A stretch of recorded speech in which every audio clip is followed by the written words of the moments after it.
Good morning, everybody. Well.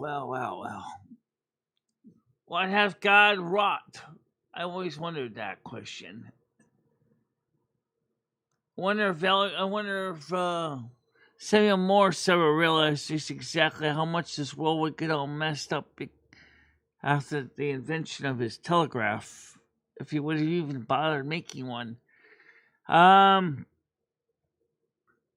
All right, good morning. How you doing, voiceless? So today, I wanted to talk to you guys first before I bring people up here. About I mean, Noodles is already kind of bringing it up on his stream. I'm gonna bring it up on my stream. I don't know what I did, Noodles, to upset you, but please reach out to me because I don't know what I did. All right. Like you were trying to grow a channel. I'm busting my tail here, and so I have no idea what you got upset about last night, and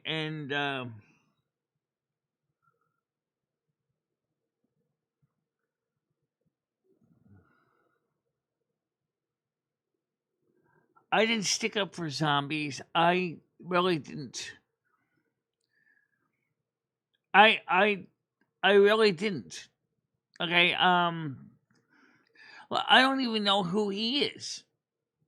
Okay. I just see him as at this point. I just see him as another individual that's in my Discord because I don't know nothing about him. Okay.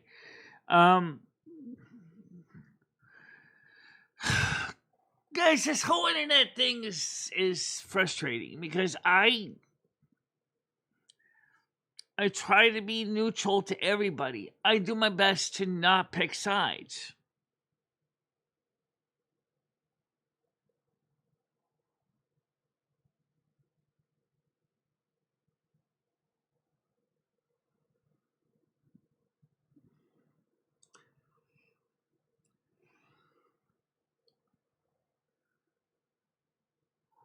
I know I've heard that. I have heard that, but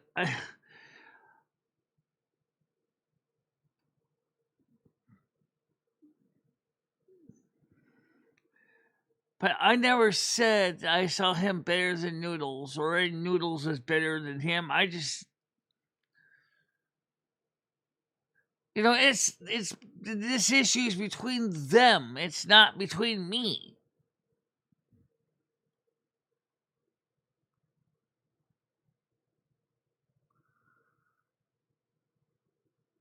That's the thing I was trying to get at.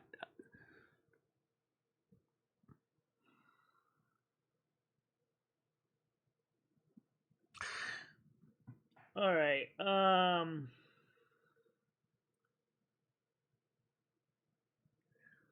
didn't go ahead and finish announcing all the announcements to all the channels yet.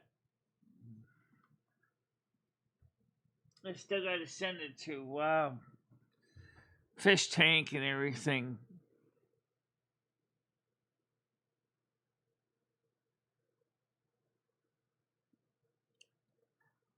How you doing, voiceless?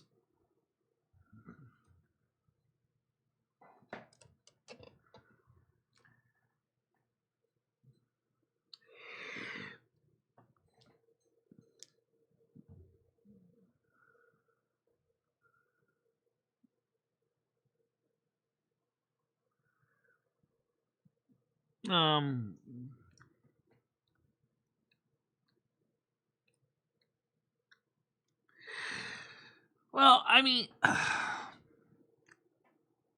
let's talk about something a little more positive. Last night we did pretty good with the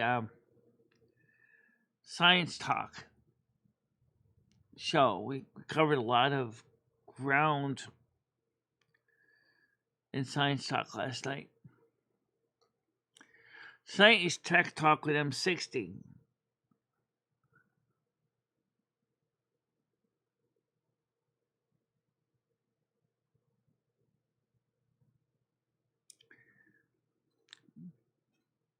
And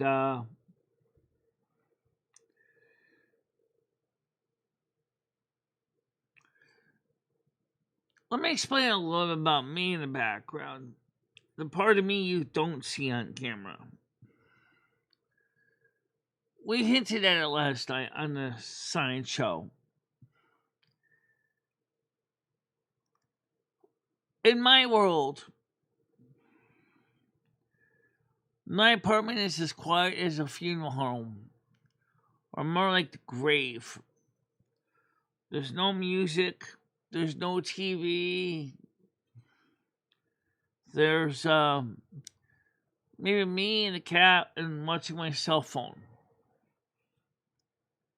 Good morning, how you doing, Parasolo? And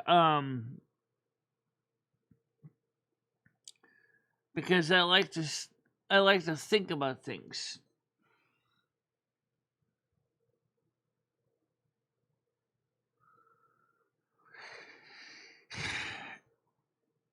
It's related to apparently the fact is I didn't kick zombies out of my server, out of my Discord.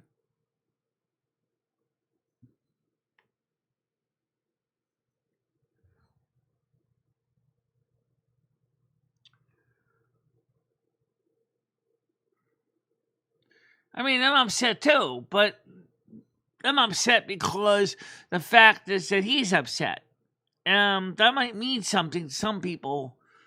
Anybody with empathy or has the ability to sense empathy would realize that, this whole situation bothers me deeply. Okay? Because I didn't do anything wrong.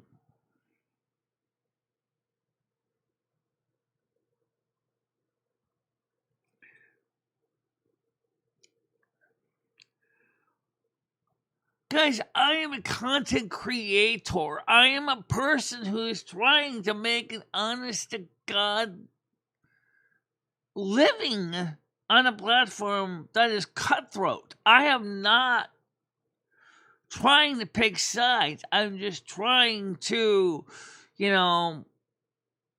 provide, for lack of anything, for the morning show, a place for us to congregate together and have a good time for the morning show. And I'm not trying to make anybody enemies of anybody.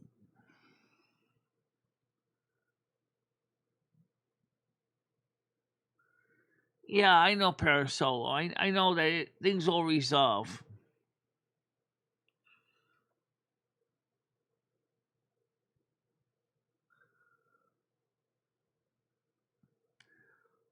But, I mean,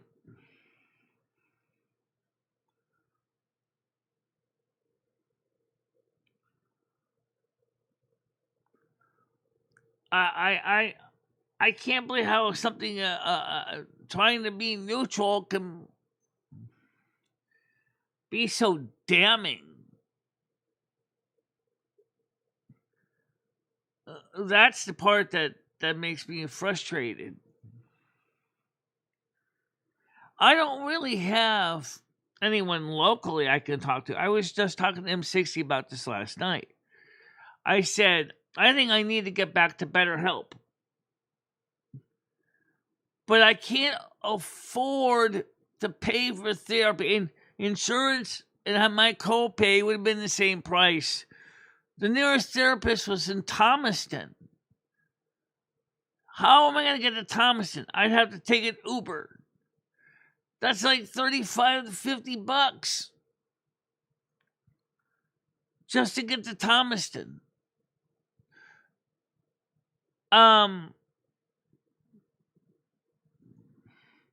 That's crazy talk. All right? Like, if you're going to take an Uber then have to pay a copay of $45 to see a therapist, when I could say a similar therapist for $45 without the Uber at my convenience.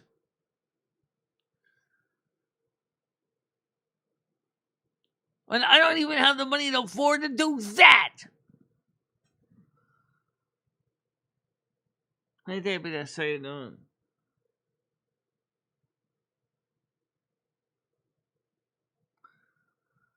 I didn't bash anybody behind anybody's back.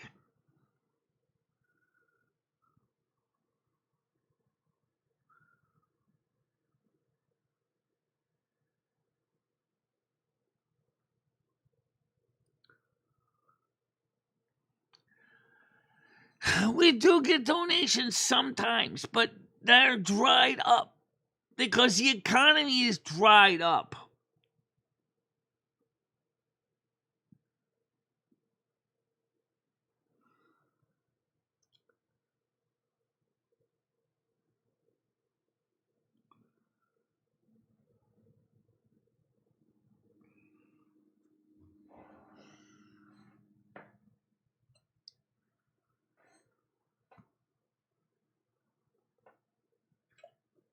You got people in the world right now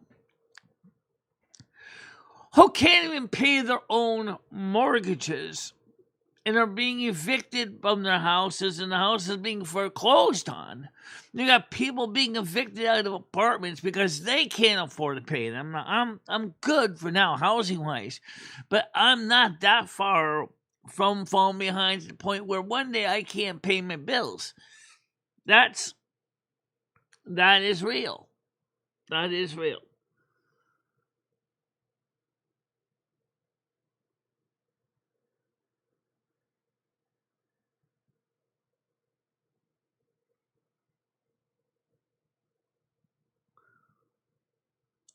Gidgey, he can come on anytime he wants.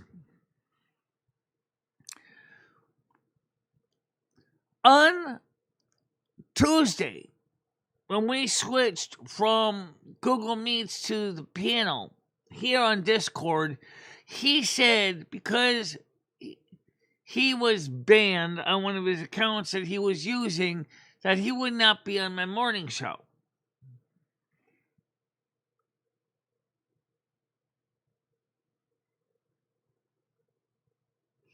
And while, oh, Gidgey, I'm sorry. I'm gonna have to stick a gum jab in you for a bit. You sit there brag about, oh, I brought in 250 fucking bucks today. Great. I'm very happy for you. Actually, I'm envious, actually. You know what? The thing is that I'm trying not to get into that point, but that thing is, let me get back to the main point here. Noodles was invited to come by into the morning show on the panel here, on Discord. He knows how.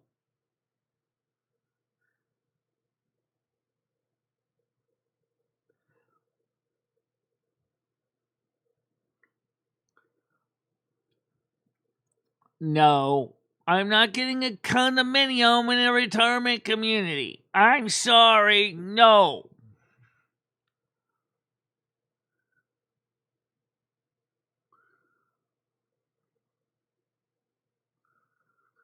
Yeah, you were asked.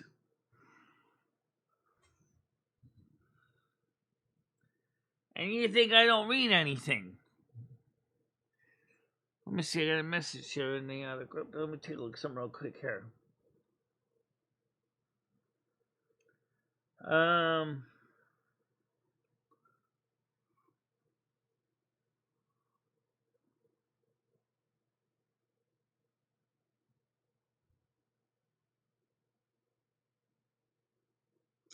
Well, Gidgey, Noodles is doing the same damn thing. He doesn't talk to me in private. He talks to his community first.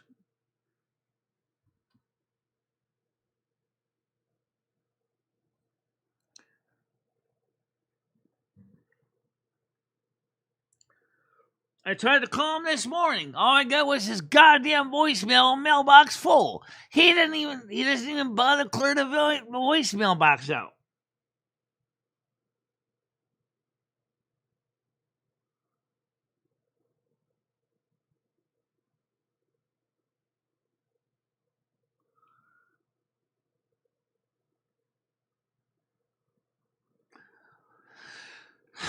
Well, right now, the fact is that even Walmart has to keep the meat under lock and key should tell you something how desperate people are financially right now.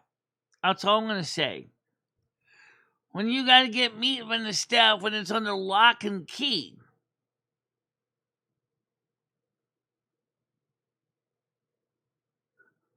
No, we're not.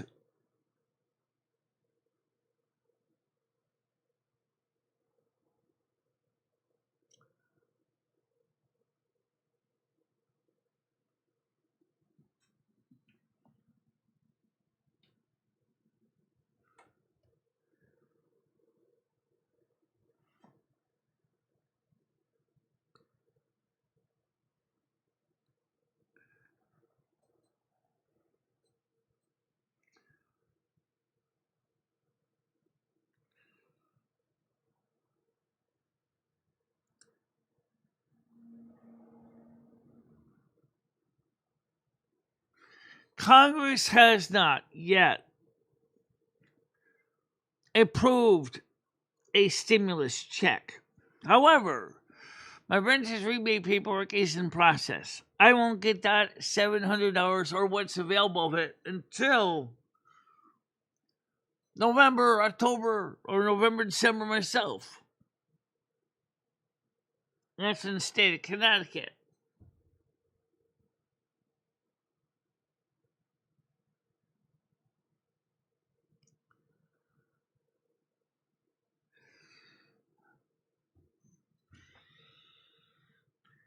I'm not going to see it very long either, because once they pay, they get the whole thing. It's going to go straight to the credit card debts.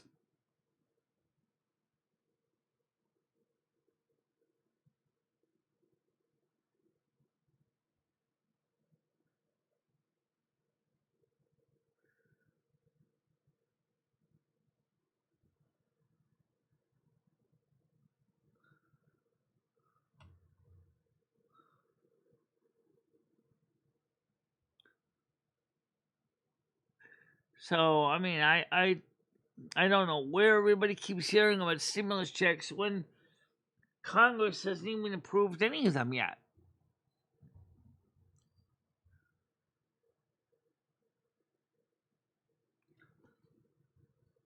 You see, that's a thing. Congress hasn't yet approved a stimulus check.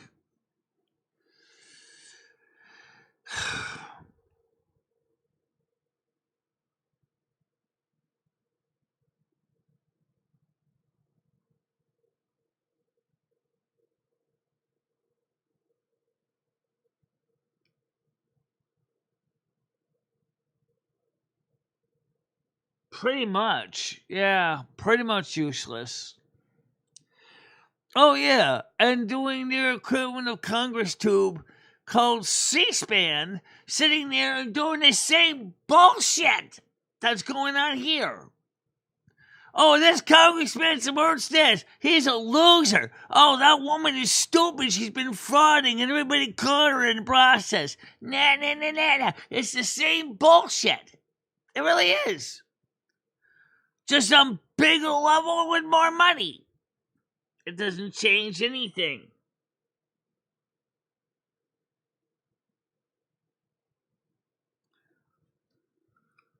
And you know what's funny? American press is eating it up. They're like the drama hounds. They sit there and they're eating it up. They're just sitting there sucking it down like it's ambrosia. I don't know why. Hey, mainstream media, turn your eyeballs to YouTube sometime. You can get more than your fill. I'm serious. Go ahead, cover all the bullshit goes on YouTube. You'll have enough side stories for your newscast every night. You'll never be without footage.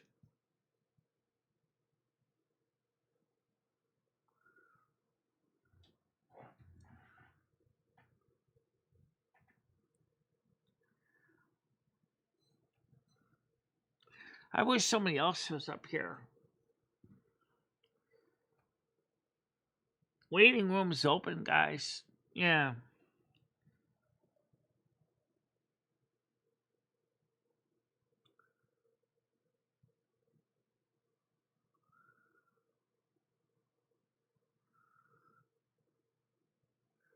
Let's get this. Oof. the political and military wrangling that's going on with over Iran. Tiger is on her way to the UK. Her plane got sidelined because of a medical emergency. So she was given a hotel room for the night. And so today she should be on her way to London.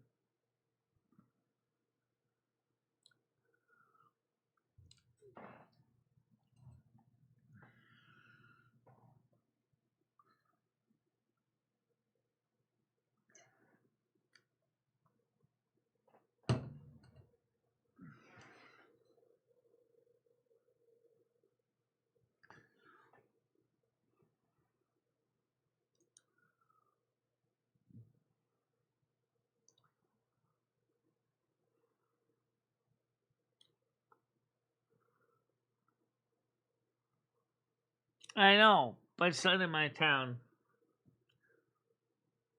Actually, it's a participating gas station.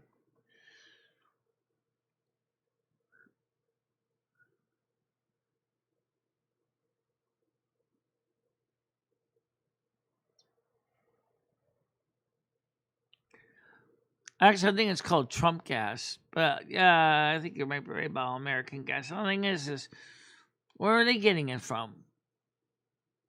It's an independent dealer. It's not.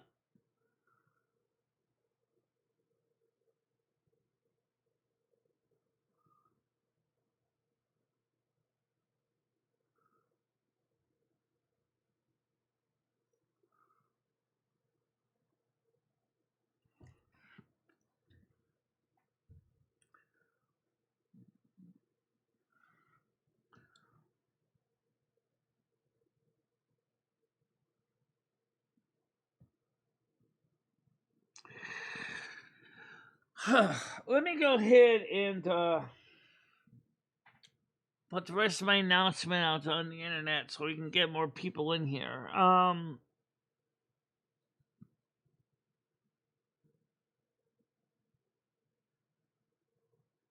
Let's post it on this place.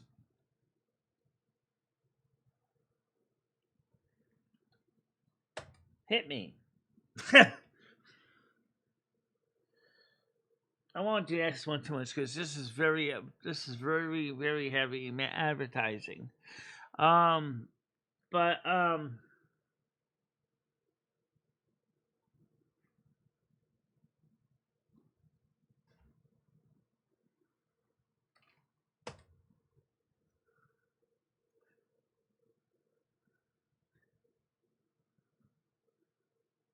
let me.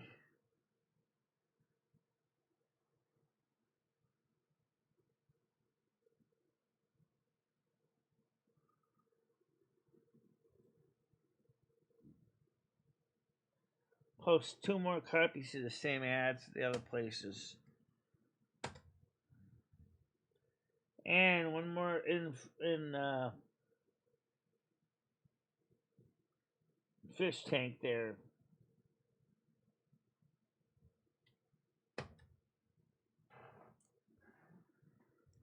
Okay, so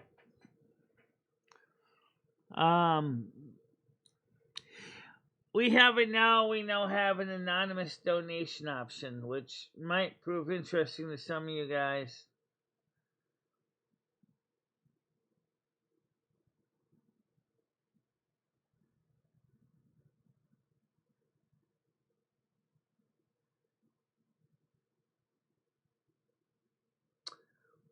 And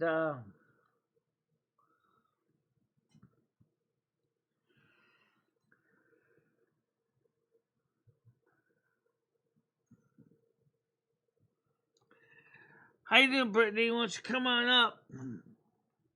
You already got the special direct access key to the studio. You don't even have to go through the login process. Just come right into the live because you still have the key to the door.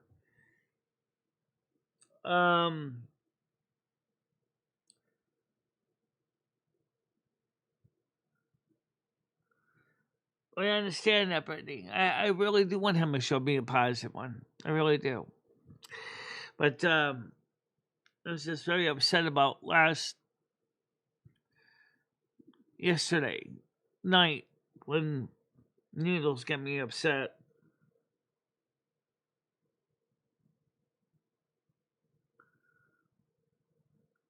I like doing a more positive energy show. I really do. But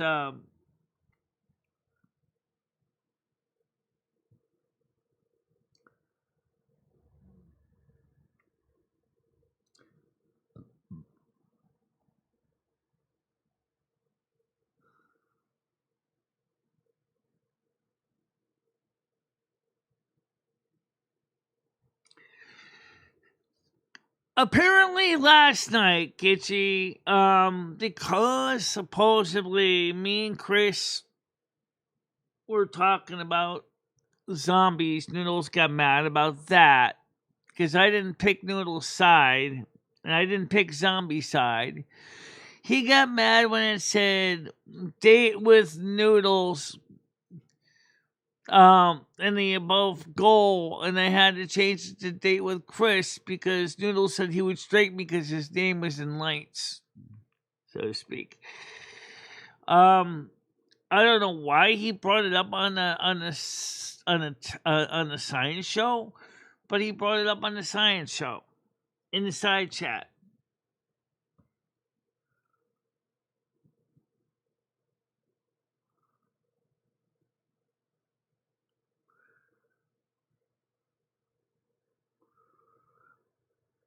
Yeah.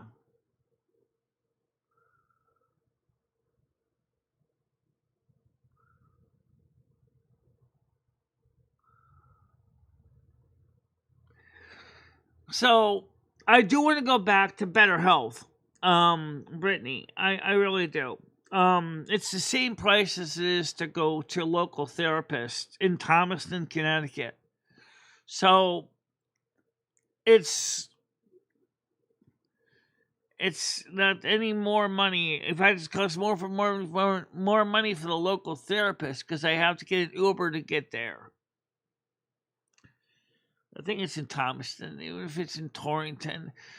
I don't think it's gonna help me either way because the problem is I don't have my own transportation to get there, so I only would be paying the copay of $45 to $50, but I also would have to pay for my own transportation, which is the same price as telehealth through BetterHelp, and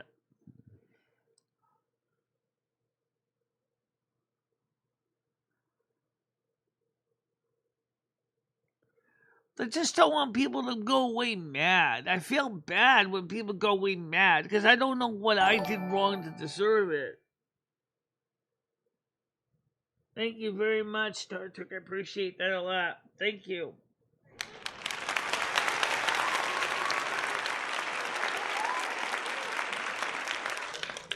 All right, let's get the goal up. I forgot to put it up. Let's make this a 2-hour goal because it makes it reasonable. Let me make it 3 because you know she shows 3 hours long. Go hang out with Chris Bliss. Hang out with Chris.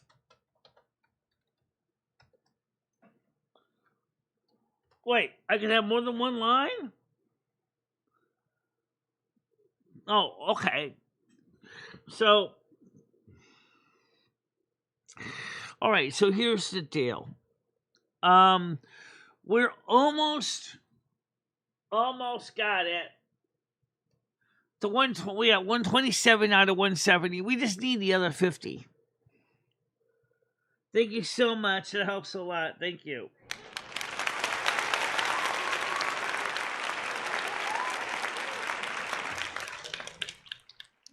Stan CT wants me to check out the new Shake Shack in Canton.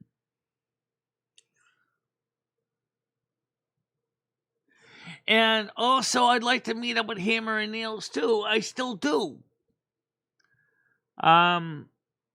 Maybe me and Chris can arrange that to be a thing where I could spend a couple of days, save up my money, and get a night at a hotel, and then me and Chris Bless the Hammer could hang out in their area.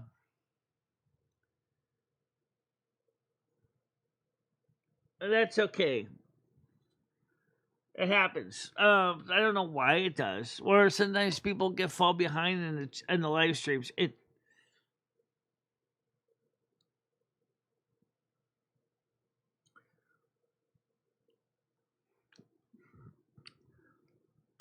That's much better. I do feel a bit better because I know, as I said, deep down it's not my fault. What's going on? It's just it's something that's Aspie related. You're like a dog chewing on a bone repeatedly. You're just chewing on it, and after a while, the bone stops tasting appealing. It just does.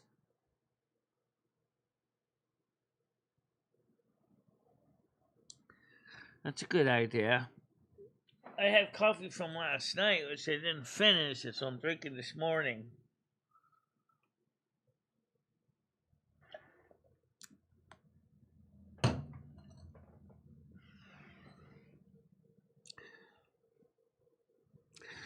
By the way, just a reminder, you guys can also, if you prefer to donate anonymously, you can do that too. That's where bot tricks come in. I will update the bot tricks information into the main goal. If I when I get a chance to do so at the end of the show.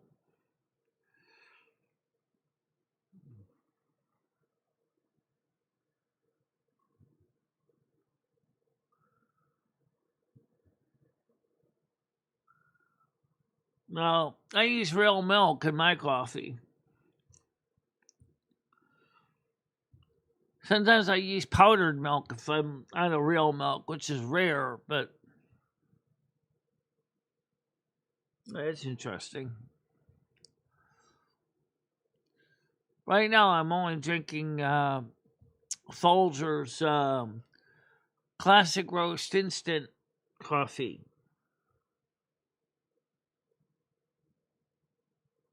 I never really got into those unique flavors.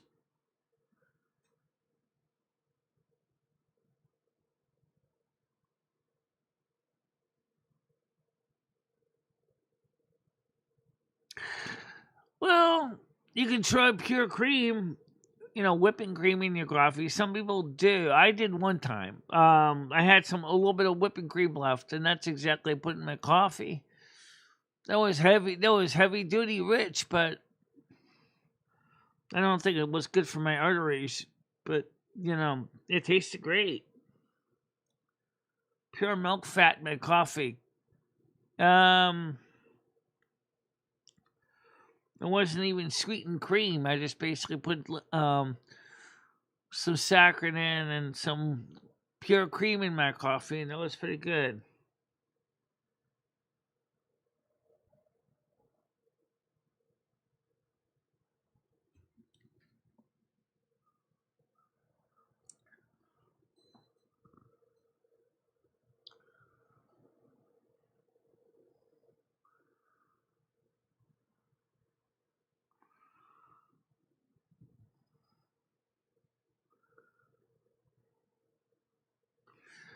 It's just like I said, coffee.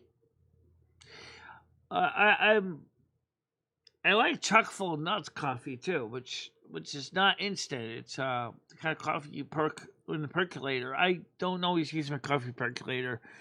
I use it more like a tea kettle than anything when I want to make some hot water. Just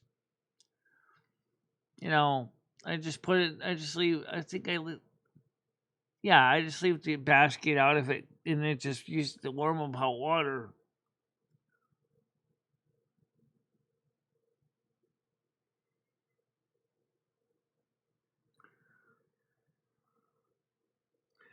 Well, what about Peruvian and Brazilian coffee? I mean, Portuguese and Brazilian coffee shop. Me and Chris went to a couple great meals at a Brazilian restaurant.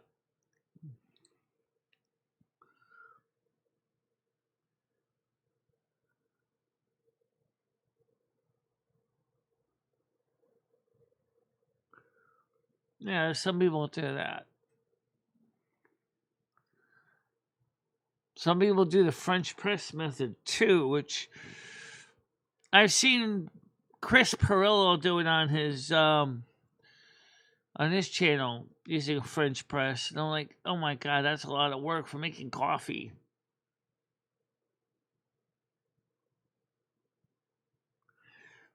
Yeah. I just want to meet up with Chris and Hammer and Nails someday, and I wanted to meet up with Nads too.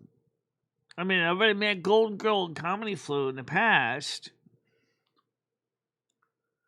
and Stan CT, and a few people in Forever Consciousness, but I haven't really gotten to meet everybody.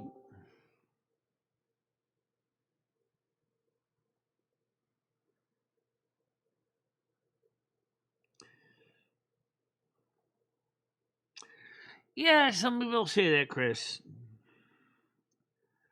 Some of us, a regular percolator does the job. Especially the stovetop one, because you can just kind of, when you think the coffee is getting close to getting done perking up, you can just turn off the fire and let it cool. Oh. Hello. How you doing? Sorry. How's it Good. going? How about you, Michelle? I'm doing all right. How are you? I'm doing good. You get me to roll out of bed and make coffee, so I'm starting the day off not bed rotting. So I'm up. I'm ready to start my day. Well, I'm sorry I got you upset this morning if I did. No, you didn't get me upset. I'm more like wanting to know what's going on and if you're okay. Yeah. Are you feeling upset this morning? I was a little upset because Noodles was upset last night. Right. Wafters was telling me about it. Yeah. I then, think things of course, will work tonight out. is a tech talk with M60, and so I'm excited. Yeah. And I do look forward to meeting Chris Bliss, and maybe me and Chris Bliss can meet up Hammer and Nails someday.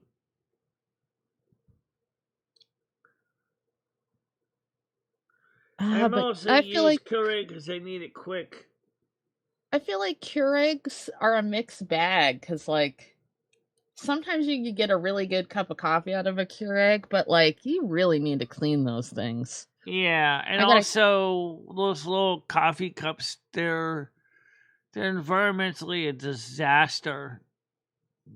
Oh, true, Michelle. Yeah, I've gotten so deep in, like, the coffee bouginess that I don't even use bleached filters. I use those tan filters for the coffee because I have the cone pour over, and I guess like the white coffee filters are bleached, and that changes the taste of the coffee, which I would have never considered until somebody told me. So, well, my coffee percolator doesn't even use filters, so you get the grounds included. You just throw it in. Yeah, throw it into the basket, and then just then you let the water come to a boil, and then you just. Do you have the glass one, like an old school one? Yeah, it's made out of stainless steel, but it's a stovetop one. Yeah. I don't know if you've seen. It's like a really old school percolator. Yeah. And it's got like glass, like kind of like beveled sides, and you could watch the water like, boil on the inside. I always like those. I always thought those were cool. Now mine's just stainless steel, but you can watch the water bubble up into the dome on the top. I think that's what I'm talking about. Yeah. I mean, it's not an Italian type percolator, which is something that I find fascinating. Where the water that's heated on the bottom comes I'm gonna shooting Google up the that. top and then goes to the coffee grounds. Italian. That's kind of cool, you know? So, because, Oh yeah, some people call these mocha pots, yeah, like MOKA, mocha. yeah. I've seen those before. I've never Everybody used thinks one that of those. those are percolators. Well, yeah, they are a type of a percolator, but it's not an American percolator. American percolator is just simply just a stainless steel pot that has the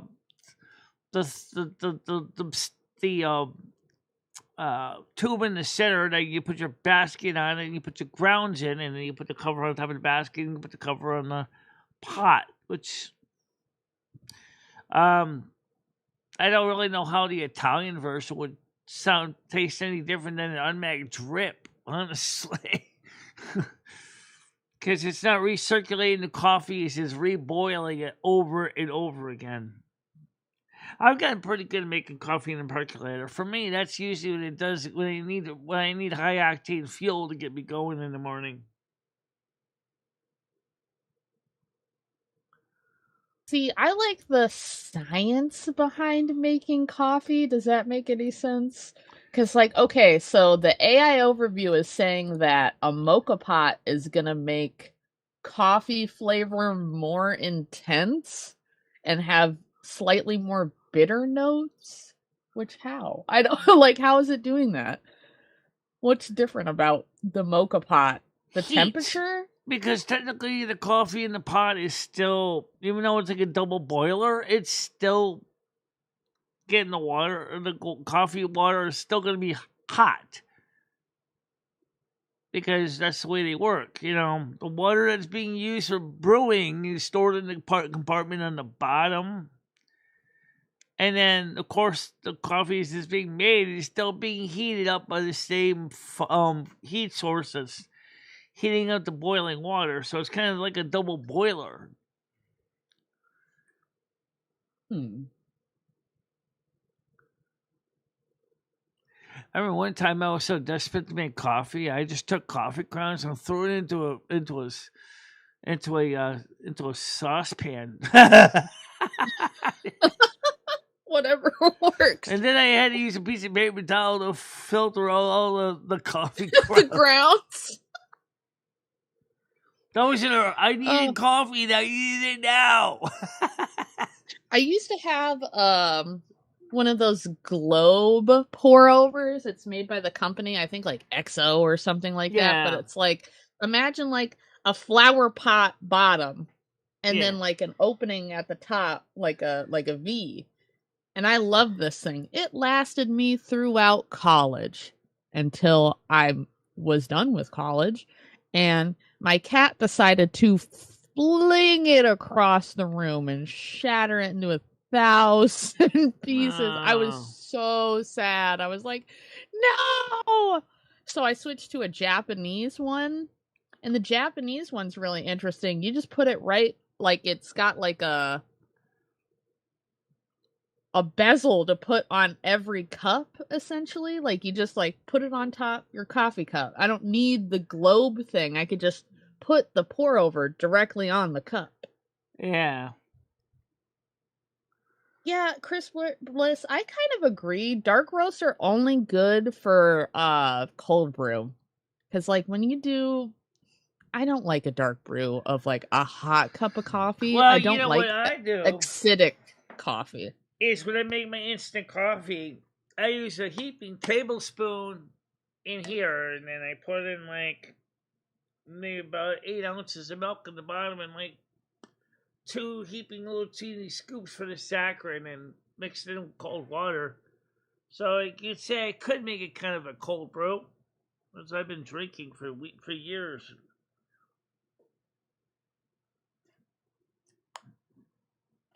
And if I really want to accentuate the cold brew, leave it in the refrigerator every night. You could kind of do the same thing, Michelle, if you had a French press and you just got like the most generic dark coffee ever.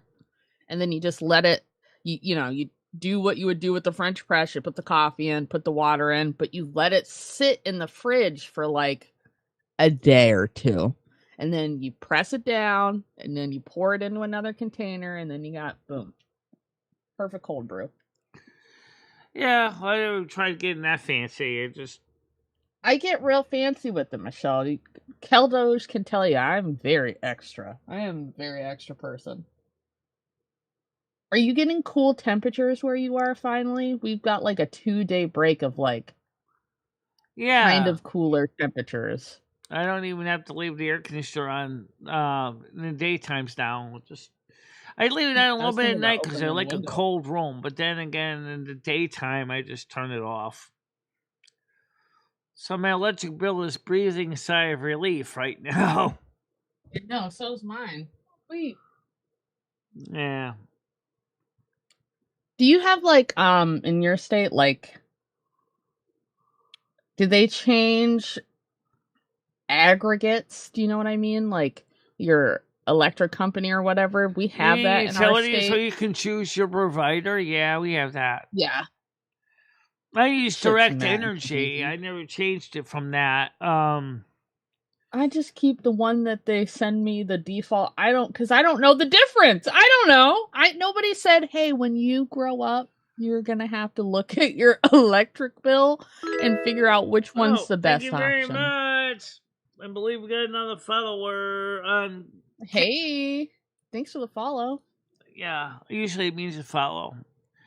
And when you get a subscribe on Kick, you get a little musical blah blah blah blah blah blah.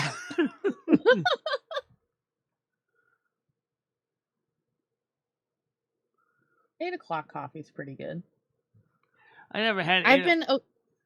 Michelle, I've been spending $20 on a bag of coffee. I'm obsessed with Bones brand coffee, and it's cannoli flavor.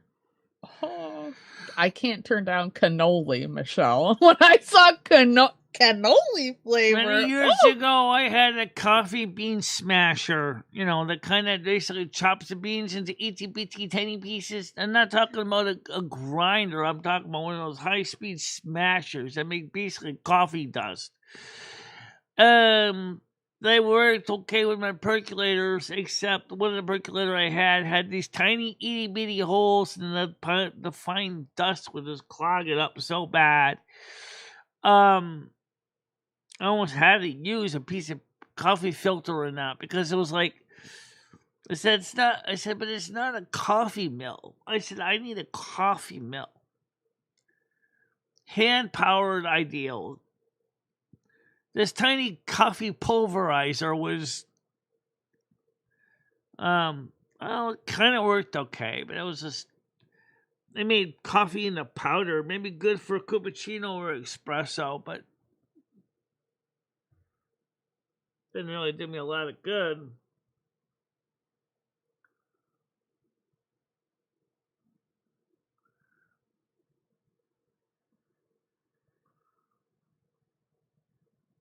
Oh my God, Grizz likes his coffee just miserable.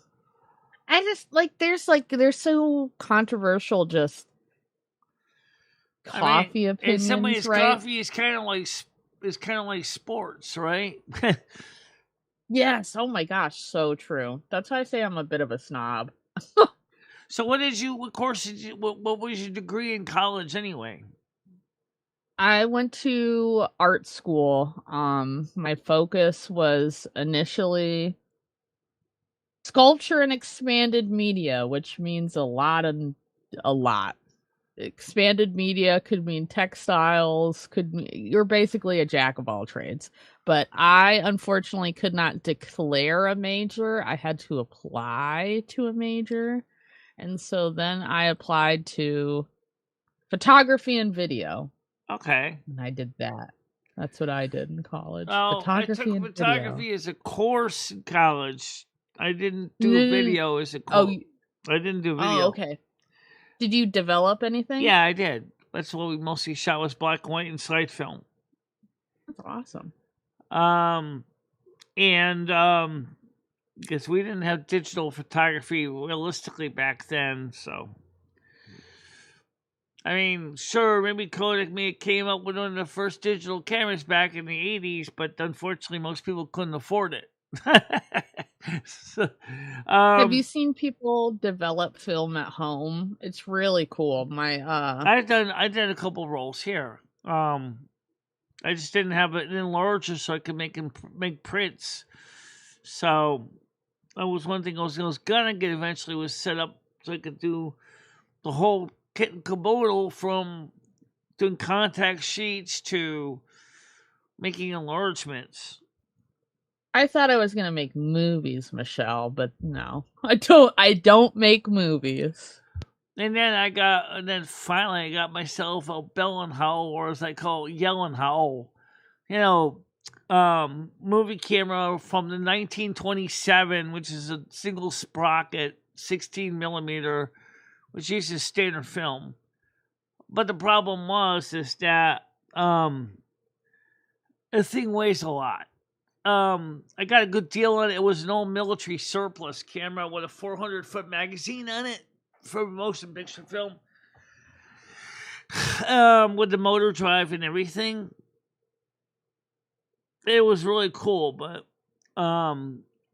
it was just really, really, really cool to have. And I made a couple home movies on it. I never really did much more than 2 movies. I still have it. And maybe someday when now that there is a company that makes a for Super 8, I wonder if they're gonna come out with 16 millimeter adapter for this, to let you to develop E6 motion picture film, in the standard film tank. It's a special reel. I thought it was a great idea for Super 8, but I need a 16 millimeter version. So the whole idea is you can develop your film at home in E6 chemicals, but I still got to get rid of what they call the remjet in the back, because a lot of the commercial movie films have a remjet coating. So, and then someone says, well, you could just rinse the film remjet off using standard water first. I'm like, okay, well, unfortunately, I still don't have a reel big enough to hold it. They do make special 16 millimeter film processing reels for movie film, but I don't have one of those either. They're really expensive, and they're like, and even if it's E6, you first got to get rid of the remjet in the back, and then you do the 3 chemicals for the E6 film process. See, I didn't develop a lot of stuff. I was doing a lot of digital. My favorite camera I used was a Blackmagic Pro Mini. And I filmed a mockumentary about how ridiculous art school was to me at the time, in under 24 hours. And that was like my favorite thing I've ever done. My favorite camera I ever had was a Pentax, and I still have it. It's my Pentax K1000, which is a 35 millimeter single lens reflex. I just have my trusty Canon T5, whatever. It's a piece of shit, but somebody gave me a Canon AE1 too, so I have a Canon AE1 as well now, but it doesn't fit Pentax lenses. And then the same person gave me another body that looks like it uses the Pentax K mounts, but it's all plastic. I'm afraid if I put my zoom lens on it from my Pentax K1000, it probably would snap the mount off. Yeah. Unfortunately, I lost the battery cover for the coin cell for the metering, so the metering is at this point is useless because I don't have the little cover for the coin cell holder, and it's not the same fitting one as my Pentax. So And then, like I said, the Canon AE1 uses 4 LR44 batteries in the stack. But you can buy them pre-made as a stack. The original battery is still good in it.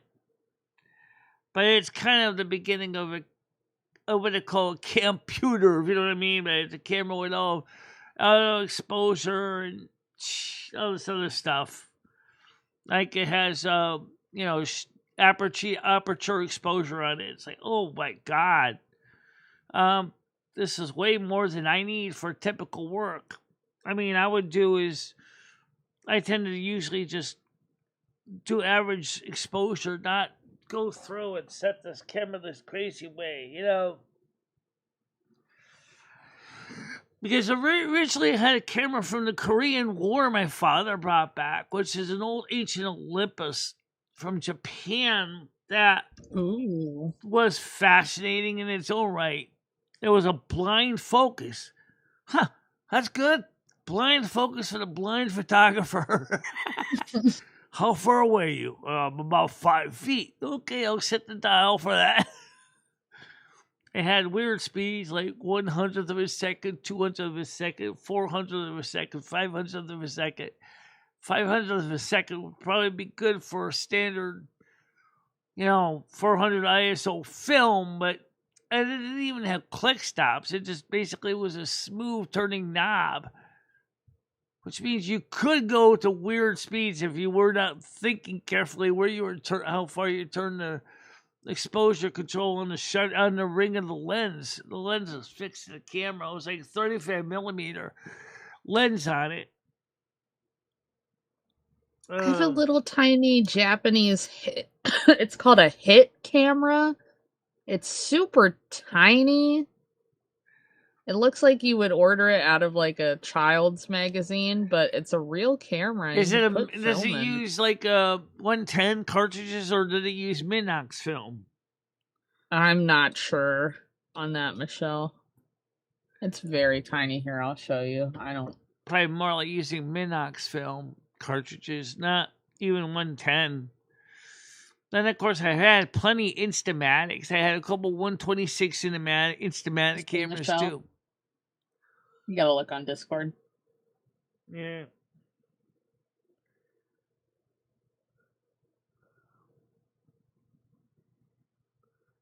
Oh, I don't mind instant coffee. I mean, it depends which one. Some instant coffees are pretty good. I mean, they're not all of them are. I mean, the Nescafe is good. The bold Nescafe is fine. It's the only one in coffee I know that still comes in a glass jar. Well, since the coffee now comes in plastic containers. Sorry, that was my alarm to wake up. You gotta come into Discord, and I gotta watch to see who's coming up. But you Do you see this, Michelle? Look in Discord. Yeah, I'm looking. Look in the call.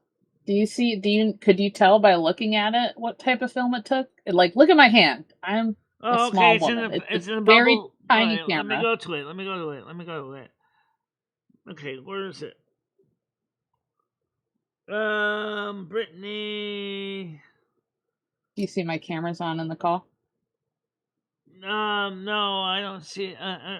Oh, you're showing us oh, there it is. Yeah, that's that looks like a standard 35 millimeter kind of camera. Yeah, that's standard 35. Tiny. Yeah, it's a standard.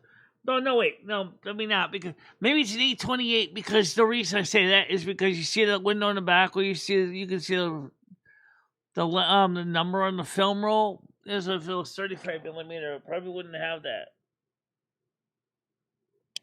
Maybe it was using 127 film. 828, 127 are kind of weird film sizes. I just thought it was so cute because it was so tiny. Yeah. I'm going to get up and make coffee, Michelle, so I'm going to be muted, but I'm still going to be here. Yeah. You're looking forward to the science show tonight? You're welcome to be part of it. It depends on when I get home from work, because unfortunately, yeah, I'm still typically at work around that time, but it all depends on when I can get home. Well, I was hoping that M60 was going to be up here today. He's obviously busy. Yeah. So.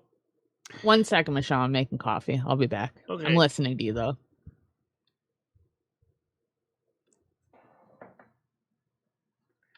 So Tyler's on her way to the UK with a day delay. Must have been a pretty important medical emergency if they had to delay the whole plane for it.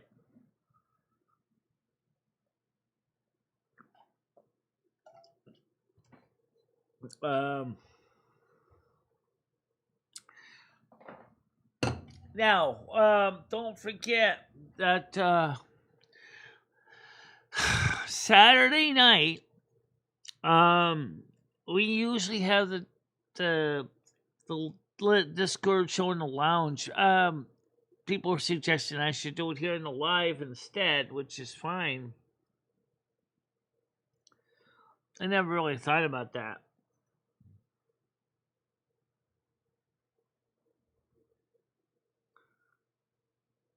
Well, I think the reasoning is, Michelle, like it makes more sense because then everybody in this room, in the live room, assumes that it's live right now, right?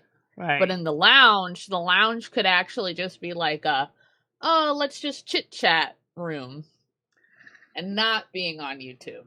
Yeah.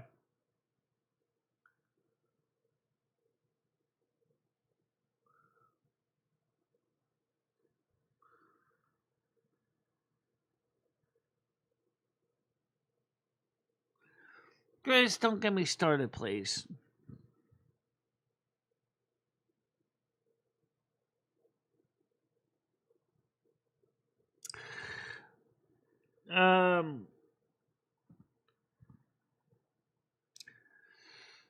So, we need another $50. Now I know Brittany just sent some, so I gotta consider that in the numbers. Let's see here. I sent you a $2 super chat and then a $1 something super sticker. Right. $1.49. Right. So that's $3.49. Well, thank you. I do appreciate that, though.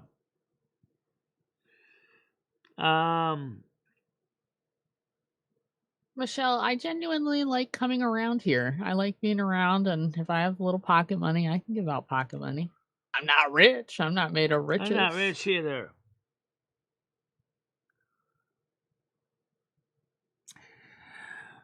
One of my biggest problems is because I was a programming and business major. Like everything for me involves numbers, quantitative measurements. So that's kind of some ways that kind of sucks because everything in my life depends on numbers. One's how much something is, how much interest are we paying, how much that stuff it starts to get on your nerves,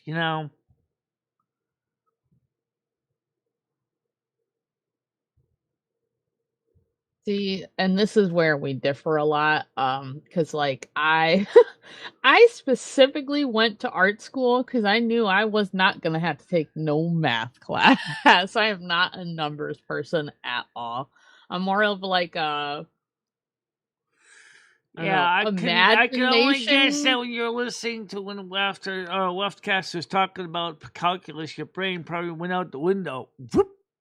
Oh, some of it I was remembering random things from high school, like y equals mx plus b. Why do I remember that? And that's determining a line. That's the slope-intercept formula. Yeah. Oh, it's a slope. Never mind. See, I don't even fucking know. Yeah.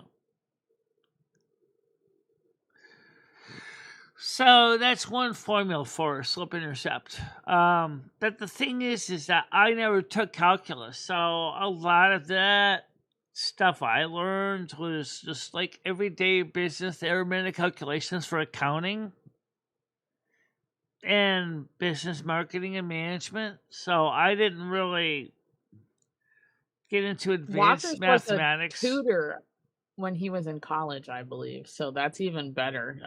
Yeah. It's kind of crazy. Because I thought, because, I do a show called the Waftcast with Wafters. Yeah. And I brought up this idea because we were reacting to a content creator at one point that is crazy. Anyways, I thought his academic stuff was so interesting, and then you just have me, and that combo, we're both very funny people. Boom. It's like a gold mine. Because, like, it's pretty rare when you run into a lot of super academic people in these parts, so... And I feel like, who's talking about academic stuff like math because and science? YouTube doesn't seem like you see a lot of the academic content on the average YouTuber's channel. I mean, they're out there, but they're not the mainstream media content you see on YouTube. I mean, I like to watch Styropyro and Now Red and a few guys like that. And kind of a channel that's kind of a science channel, but more for electricians, is kind of like BigClive.com, Great Scott, Usagi Electric, Adrian's Digital Basement. That's the kind of stuff I watch. And then lately I've been watching a lot of content on people with autism and Asperger's, and I do like to watch cat channels too, the history of how cats decided to hang out with humans, which is really interesting. The cats kind of domesticated themselves into our lives. I used to watch a lot of autistic creators like that. God, I can't. Kaylin or whatever from Love on the Spectrum because I was diagnosed as an adult. I wasn't. Right, so was I. Yeah. So, yeah. So figuring that out, I turned to social media. And some of these creators, I don't know. I agree with some of the things they have to say. And then other things they advocate for, I'm like, I'm kind of side-eyeing you, boo. Do you ever have the experience sometimes when something goes on in your life and it's like running through your loop like an endless 8-track tape, and you kind of wish you could just rip the damn tape out of the machine? It's like you're stuck on something. It's good or bad, The good stuff doesn't bother me much, but it's the bad stuff like the Noodles thing that's just aggravated me so much.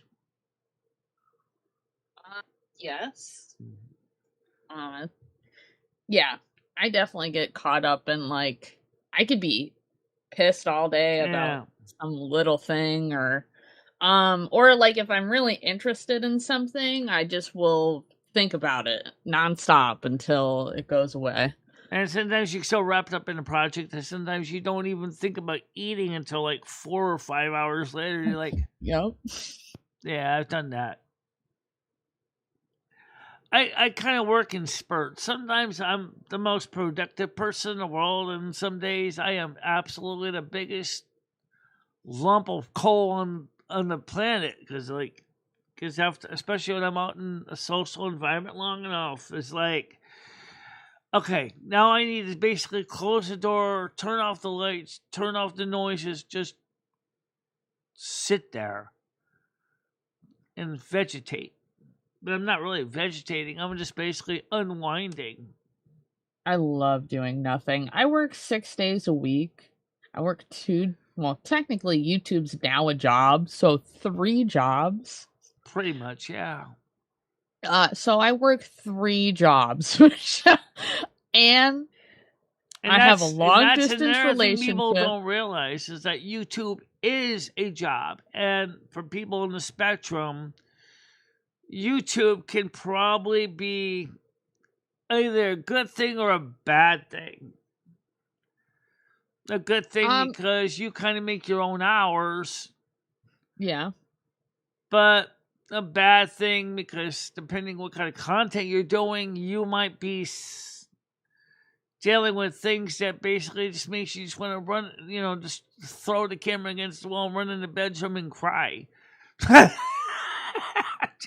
I mean, totally fair. I think though, and this is a conversation we've been having in the drama community, is when is it time to, is this thing YouTube in this specific community the thing I need to be attached to at all costs in the detriment of my mental health? Certainly not. So sometimes I think people need to I have one word answer for that. Take a step no. Exactly. And here's another thing too that I brought this up, and some people probably were shaking their head going, this ain't gonna happen. Well, it's happening. YouTube is watching the drama communities. And we know that some of the stuff that's presented there is primarily for views and clicks, such as derogatory, disgusting, and shocking behavior. And AdSense is saying they're no longer going to support that. Well, I mean, I'm surprised it's taken them this long to do that because, we don't see... Have a nice day too, Tiff. Tiff, Thank you for coming by.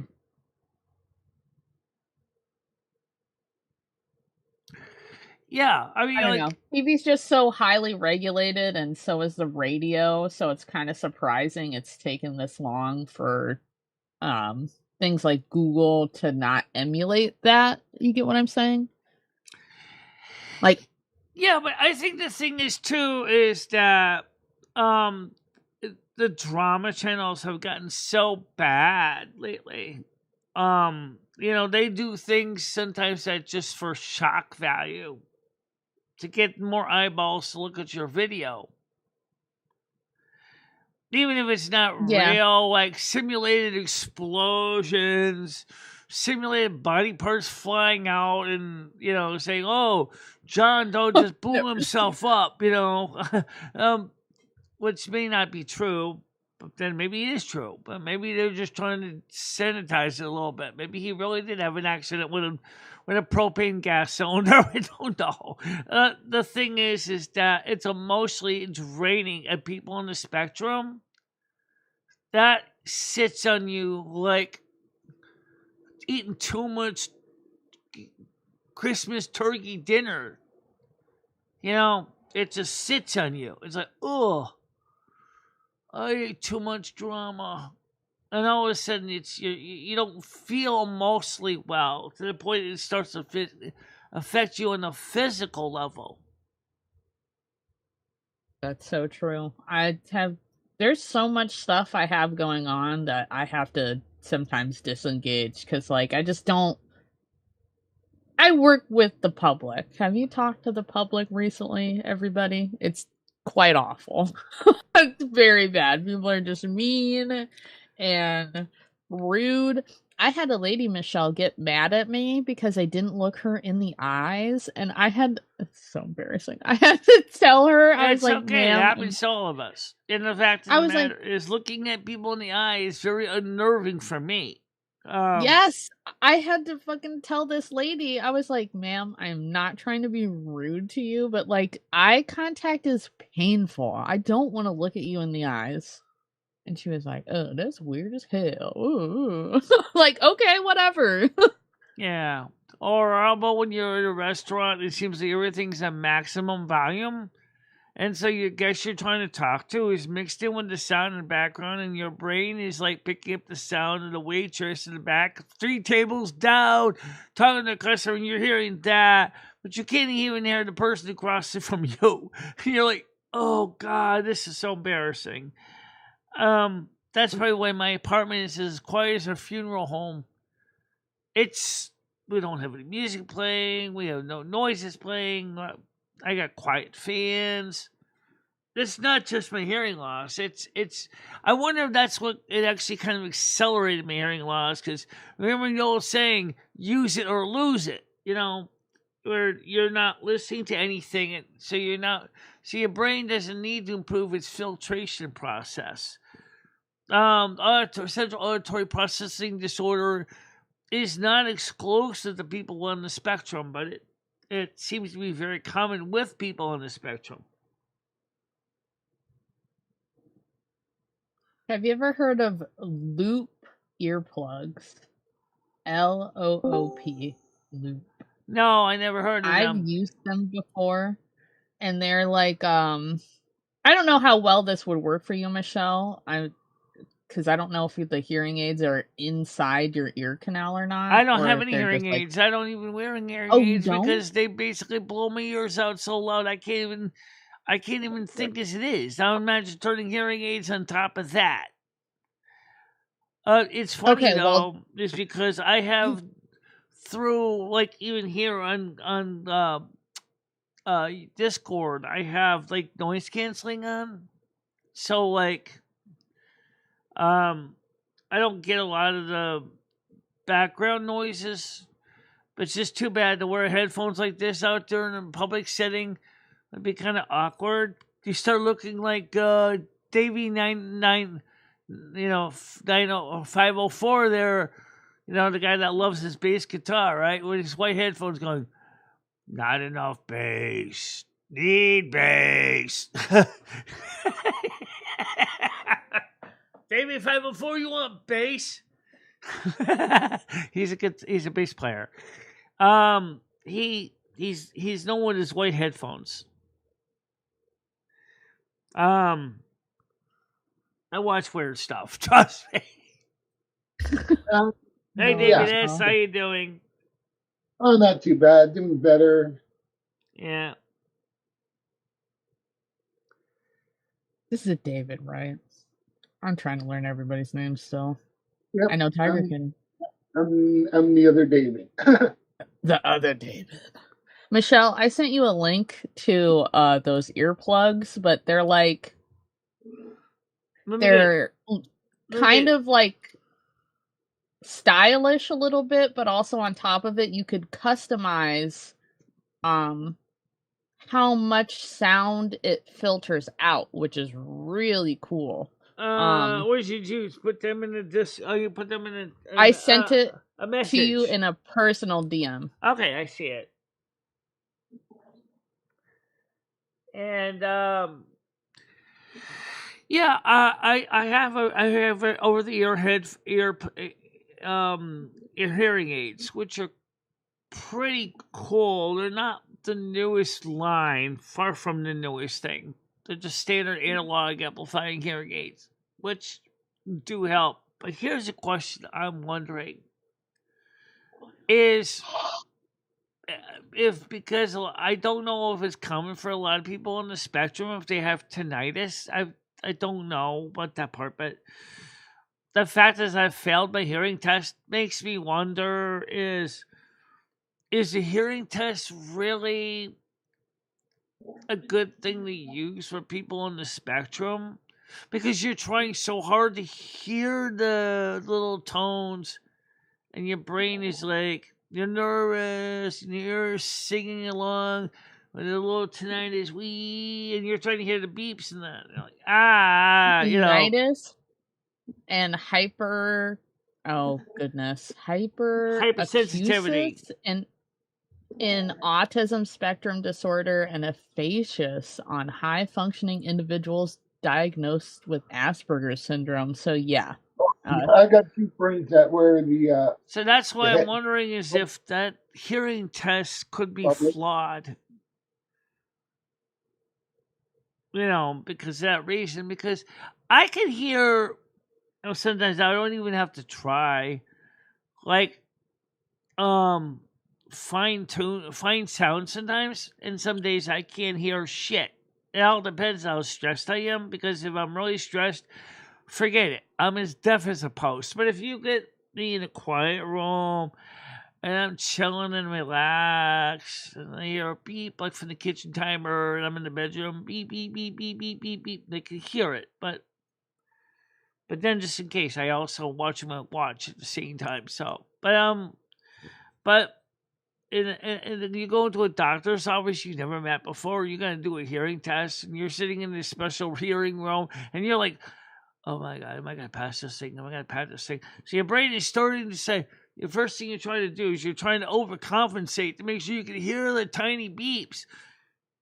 And you already got tinnitus on top of that, so you're like, "How do I know that I hear my ears is the test, or if that's not my tinnitus?" Oh my gosh, Michelle, speaking of being able to hear shit that nobody else can hear, I went on vacation once with my grandparents, and there was this TV in the hotel room. Just use the Botrix link, Grizz. The Botrix link. Yeah, Botrix will take care of it. You can pay with your Visa, MasterCard, American Express, and Discover. You don't have to pay with a PayPal account.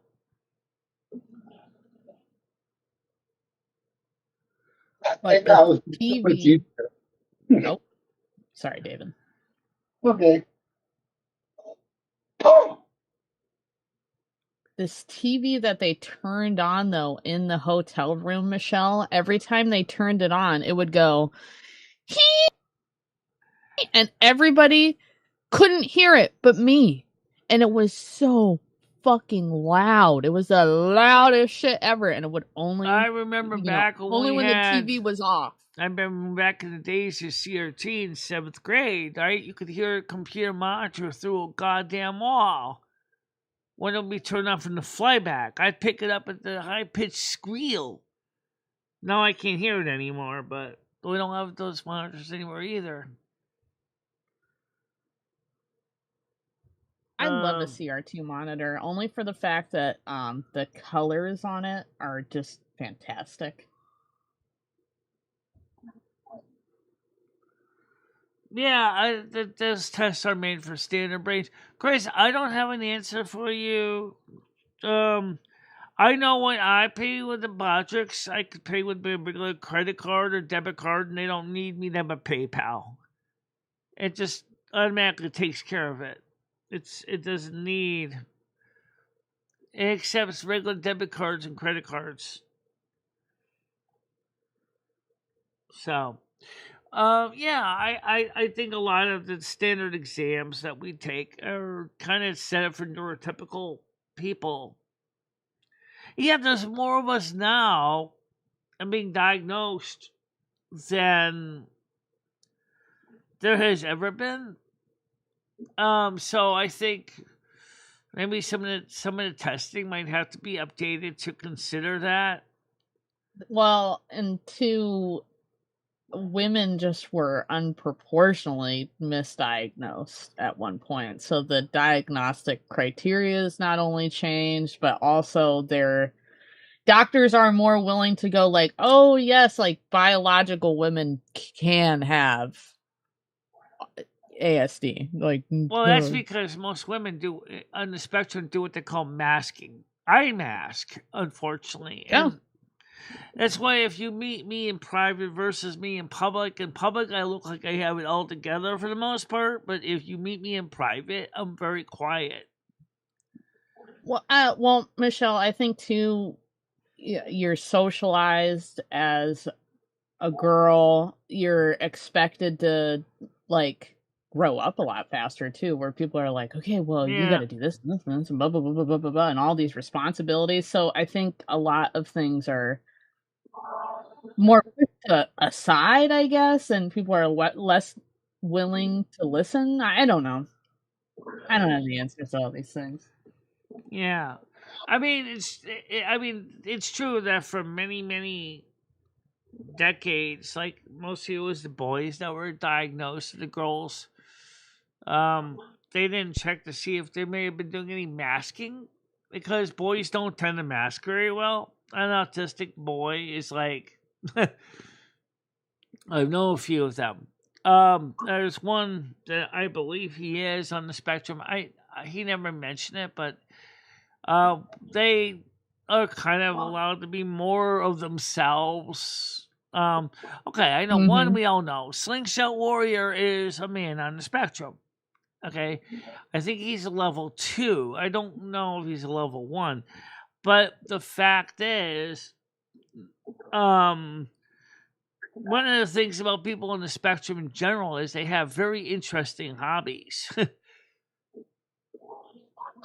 which is really interesting because like Slingshot collects slingshots and other accoutrements. Parrot 175 collects light bulbs. I believe he's on the spectrum too, but he never said if he was. But he loves his light bulb collection. All kinds of light bulbs. High pressure sodium, high pressure, mercury vapors, incandescents from bulbs from different countries. His parents' house in India had more light bulbs in it than even the Lowe's or Maynard's home improvement stores. And he just collects them and sockets and ballasts and circuits to make them work.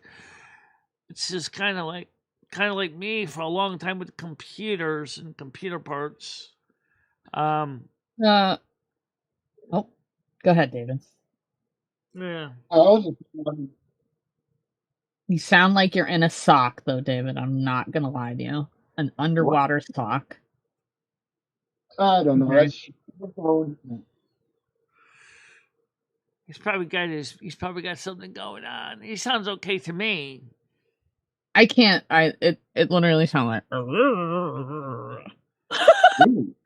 But you know what? If you click, I heard that. I don't know. If you click on the bubble on the Discord side chat here, you will see the closed captions. That might help you a bit, or they're more of an open transcript. You can read that. Yeah, that actually might help me, Michelle. I like this little bot. I think this bot's so cool. Yeah.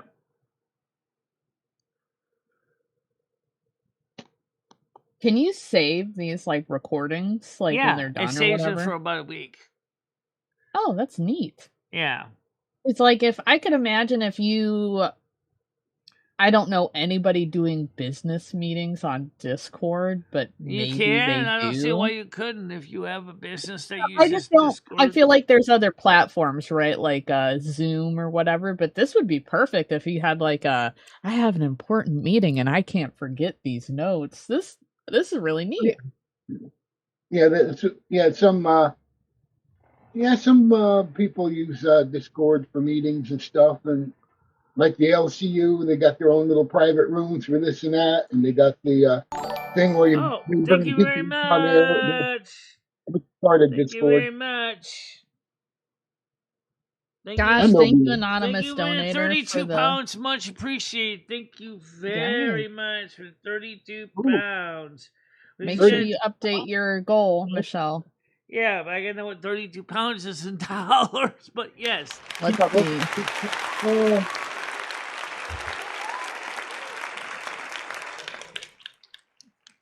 See, I told you it works. So 32 pounds. $43.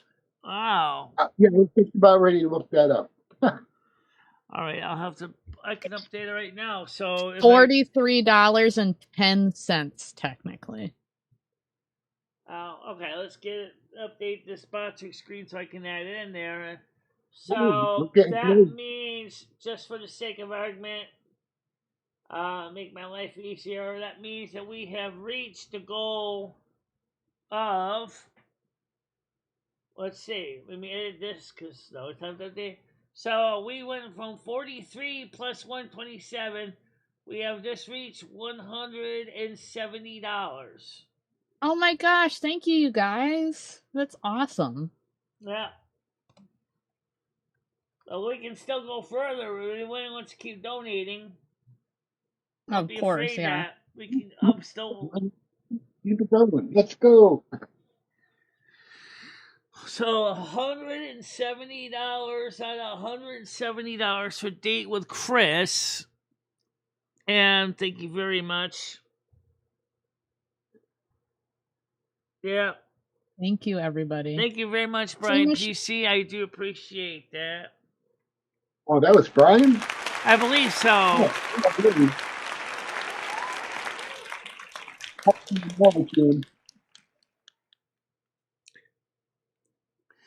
And I mean, I'm sure we're gonna have other goals coming up soon too. I mean, we can cancel the goal on the top of the screen too, because that's obviously it doesn't need to be done because we got the How about you 170. maybe put like goal met? Thank you, everyone. That would probably be nice to see. Yeah, thank you donations, everybody. Thank you for coming to the morning show, everyone too. Yeah. Yes.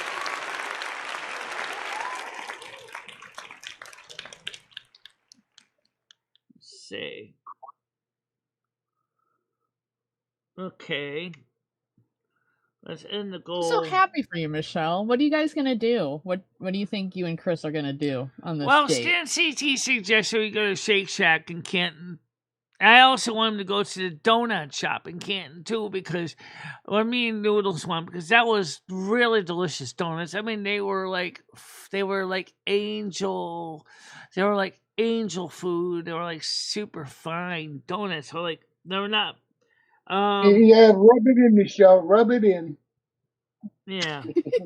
Yeah, we have to suffer here with Dunkin' Donuts. Yeah, I know. I got 2 Dunkin' Donuts in this town. This is a family operated shop. This isn't a chain.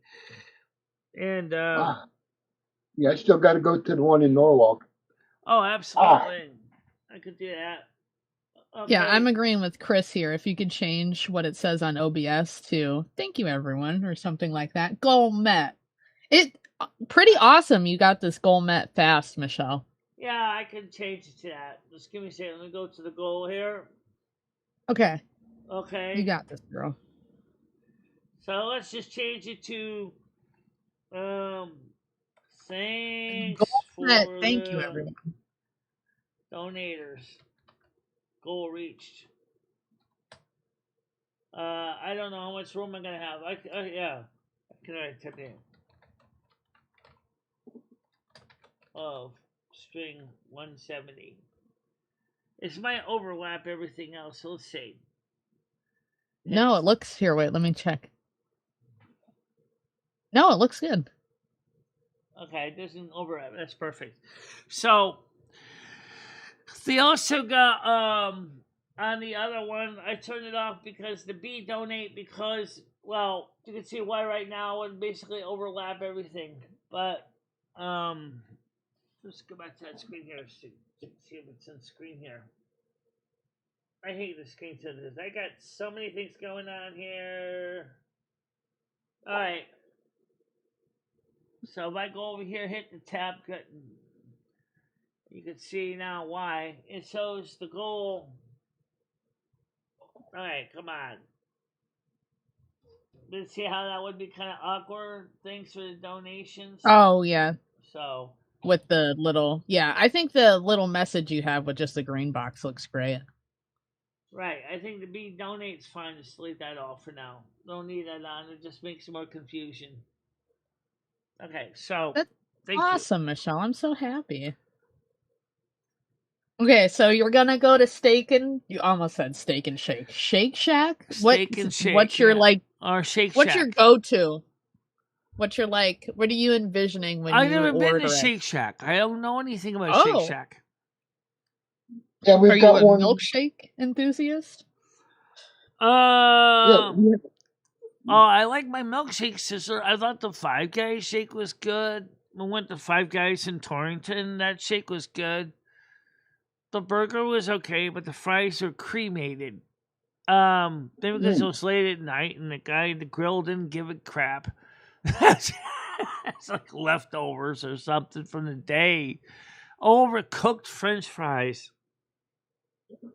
Yeah, we have a Shake Shack in New Haven, I think. I haven't. You know what? I haven't been there yet. Yeah. And you know what's funny is maybe Chris and I can go to another Brazilian restaurant. I want to go visit the one in Fall River in Massachusetts because that's a genuine Brazilian restaurant. And there's some good ones in Waterbury too. Me and Chris went to one in Waterbury. I think it was Waterbury. That was really good. Yeah, I've been to Or that one. it was in North Haven. I can't remember now. We went to a couple of them, but there's a family owned one in Fall River that moved from another town.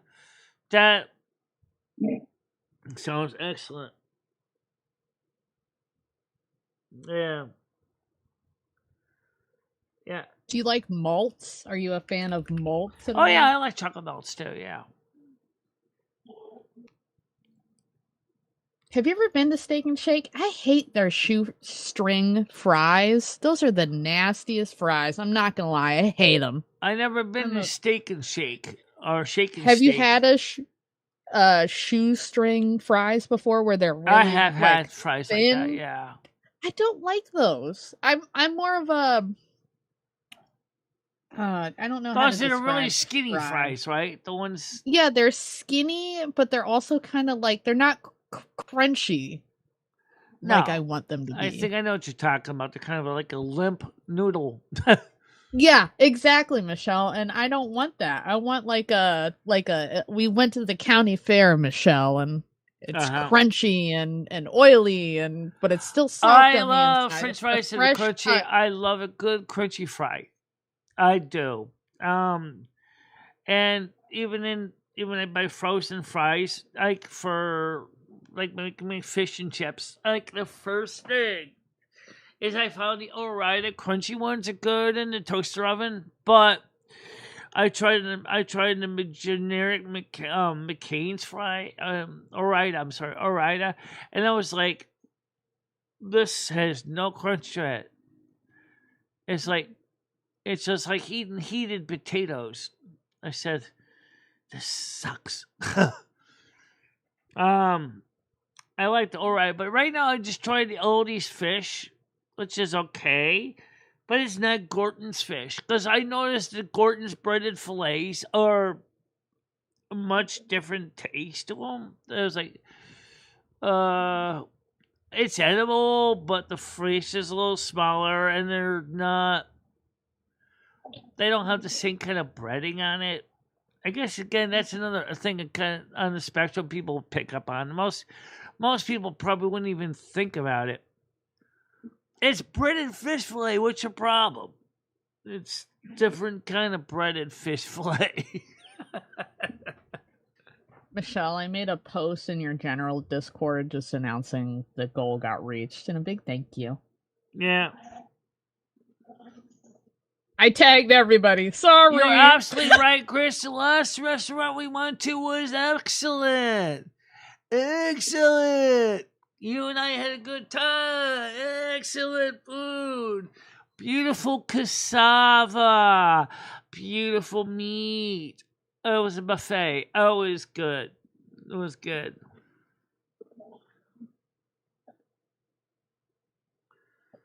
Michelle, what the heck is cassava? Could you explain that to me? It's made out of the yucca plant root. Cassava. It's delicious. The rapid seasoning on it. It's starchy root vegetable. Right. Kind of looks like a plantain or like a what the heck? No, I've never had this before. Is it sweet, Michelle? It's a little more like, in some ways, it kind of looks like a potato. Kind of like, but not the same as. Deep fried plantains are delicious too. Plantains are alright. There's any food that you actually, because of texture, something that you find putting off? Because I mean, I can't stand pickles. We've known that. I really can't touch the slimy things. Oh, I love pickles. I do too. I even like pickled onions, pickled beets. Mm-hmm. I tried pickled green beans one time. That was a couple times. The soup kitchen, they're sort of okay. Yeah, sort of. That just, my brain is like, Great. I'm eating green battery acid. No, I don't really get into too much into the pickled food. Oh, then you don't like kimchi either. Oh, my heart hurts, Michelle. I love kimchi. I never had kimchi, but You would not like it if you don't like pickles. no. It's fermented cabbage Cabbage. with like Korean spices on it. Well, I know somebody who went in dorm apartments and was making kimchi for dinner. It's very, very pungent. She was Korean. It stinks. I'm not gonna lie. And so I mean, yeah, I know people that make kimchi. They're Korean. That's like, I think I'll stay somewhere else while you make that. But the thing is, the foods that just put me off, and that's some of it is pickled food. What did not put me off, but some people get put off by was chicken hearts. From the Brazilian restaurant, the chicken hearts, which is kind of a delicacy, they're not bad if you don't mind chewing rubber erasers. That's what the texture was like, was chewing on rubber erasers from a pencil. I was like, because all the muscle nature of the heart muscle, the chicken. I've never had chicken hearts or like feet or liver. I've never had anything like that. Yeah, well, chicken heart is very dense because of the cardiac muscle. So,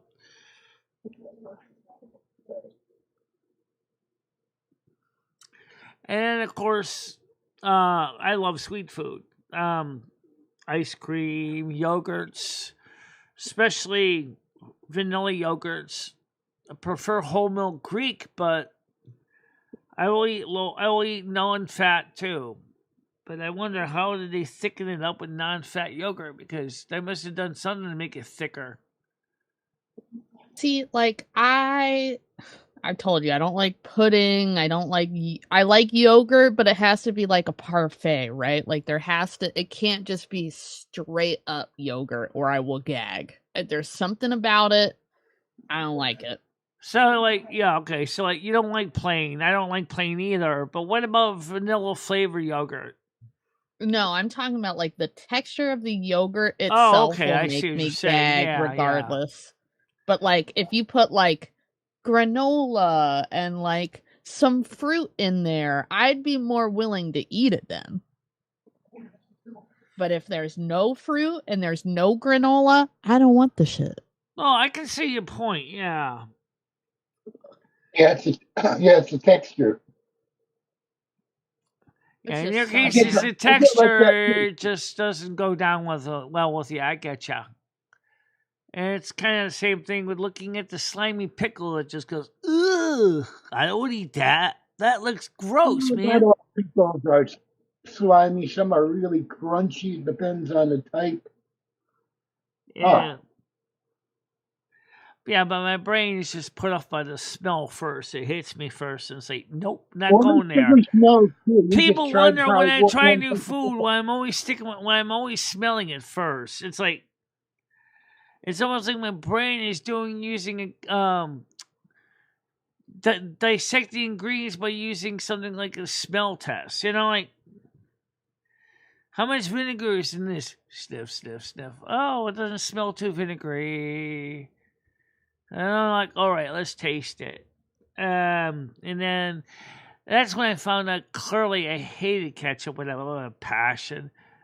Mustard I kind of hate too, but I'm a little bit less adverse to mustard in certain things. But ketchup. So wait, you don't like tuna fish sandwiches? I because of the mayonnaise problem I had from my childhood, I won't touch anything that has mayonnaise in it at all. No. Maybe once. I mean, I probably had mayo a few times, but maybe because it was prepared, my brain didn't pick up on it. Right. Yeah. Let me take a quick bathroom break. I'll be right back. Okay. Uh-oh. We'll keep it warm here for you. Man. And we're by ourselves. Whoops. And then there were two. Yep. Yeah, well, gee, nobody else wants up? Tiger Kitty's traveling. Noodles is disappeared. I don't know where Brain Dead is. Gigi was here earlier, but I think she's probably busy. I don't know. I'm chilling. I figured I'd come up, fuck it, talk about coffee. I could yap for hours. I think Gigi and Scooter are moving in together to a beach house or something, or 2 blocks in some part of Texas. Galveston. Yeah, because that's like a historic part of Texas. I heard she was talking about Scooter was going to make historical something, and I was like, that's intriguing. Yeah, they need to do some IRL stuff.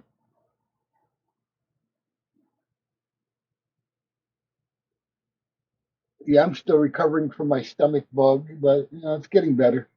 Oh no, did you get the poop lettuce virus? No, actually not. It was from a rotten tomato or moldy. Oh, damn.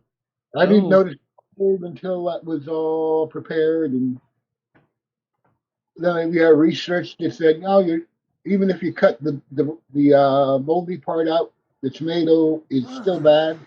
Yes. Nope. Yeah, nobody told me. Oh. Okay, I'm back.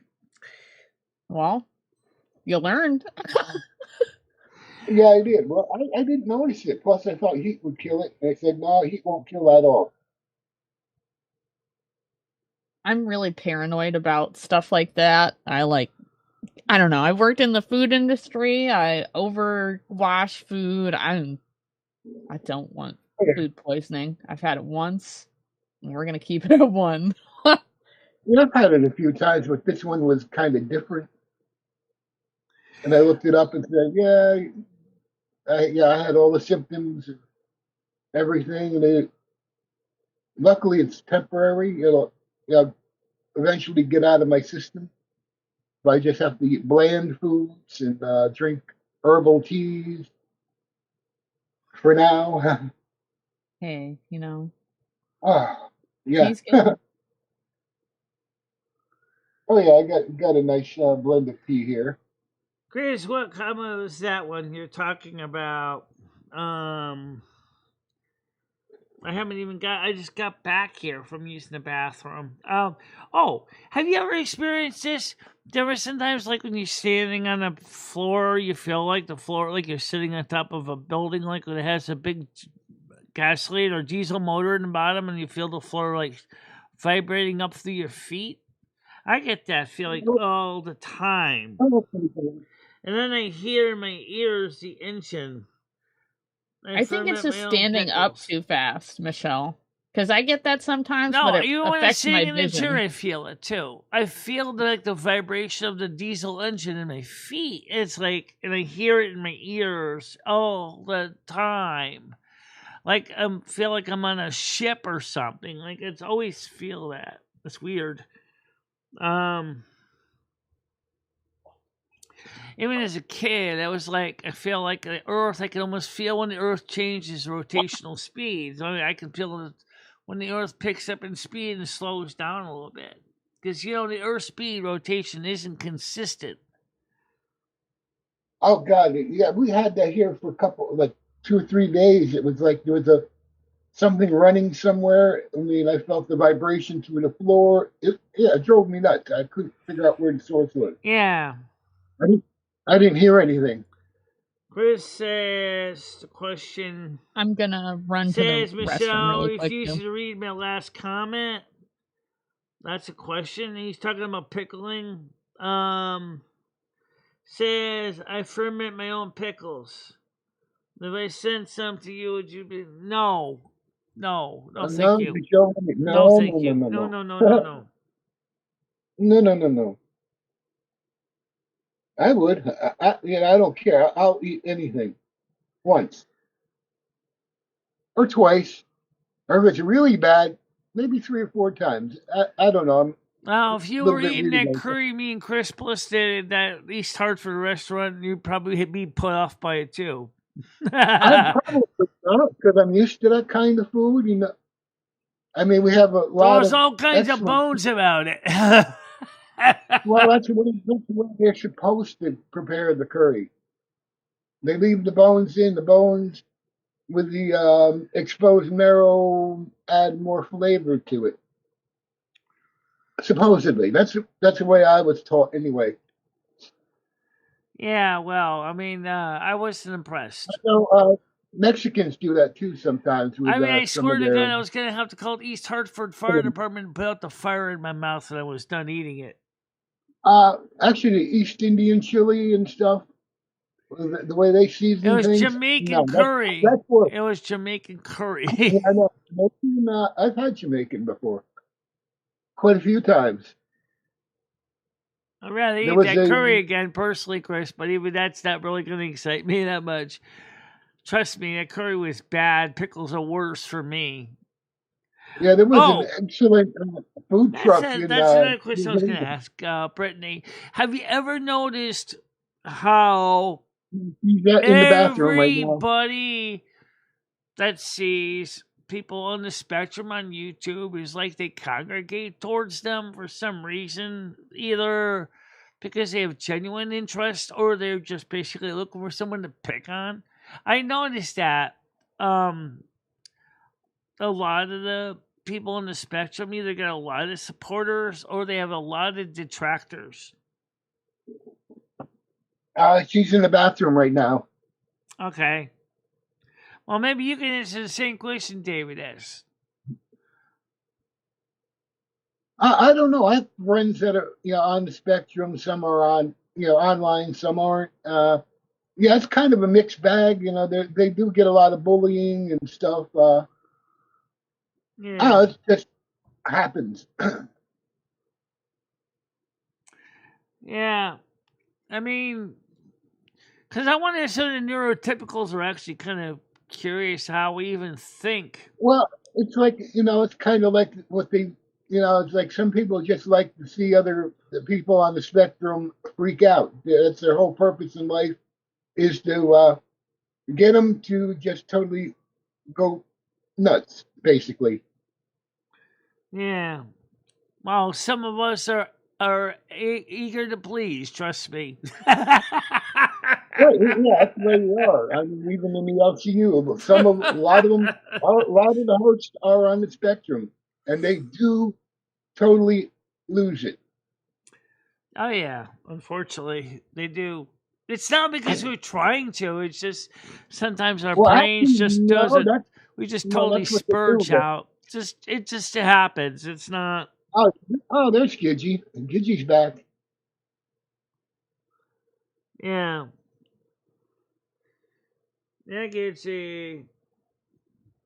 Yeah, I got a whole thing of potato salad. I had to put it in Yes, the we got to freezer. go. Let's see. So Brittany, you're back now. Well, she's still here. I thought she came back in here. Yeah. So, like I said, is I noticed that there's a lot of the people on the platform, the ones on the spectrum, they seem to either have, like I said to David, that's one of two categories. You either got those that have a very strong supporter group, or you have ones that unfortunately are ridiculed by neurotypicals. Yeah, I see it a lot. I'm actually a mod for a couple, or was a mod for a few channels like that. And I was always coming in and knocking, banning people. So the question is in some of the situations when the neurotypicals are doing what they're doing, I mean, are they deliberately? Do you think some of them are actually kind of just making fun of them because they're different, or do you think some of them may be actually envious that the person is different thinking than them? I don't know. There's just some people that are like that. They like to cause problems with other people. Like the trolls and all those Yeah. other people. What did I miss while I was gone? Theoretically, yes, Chris, it does.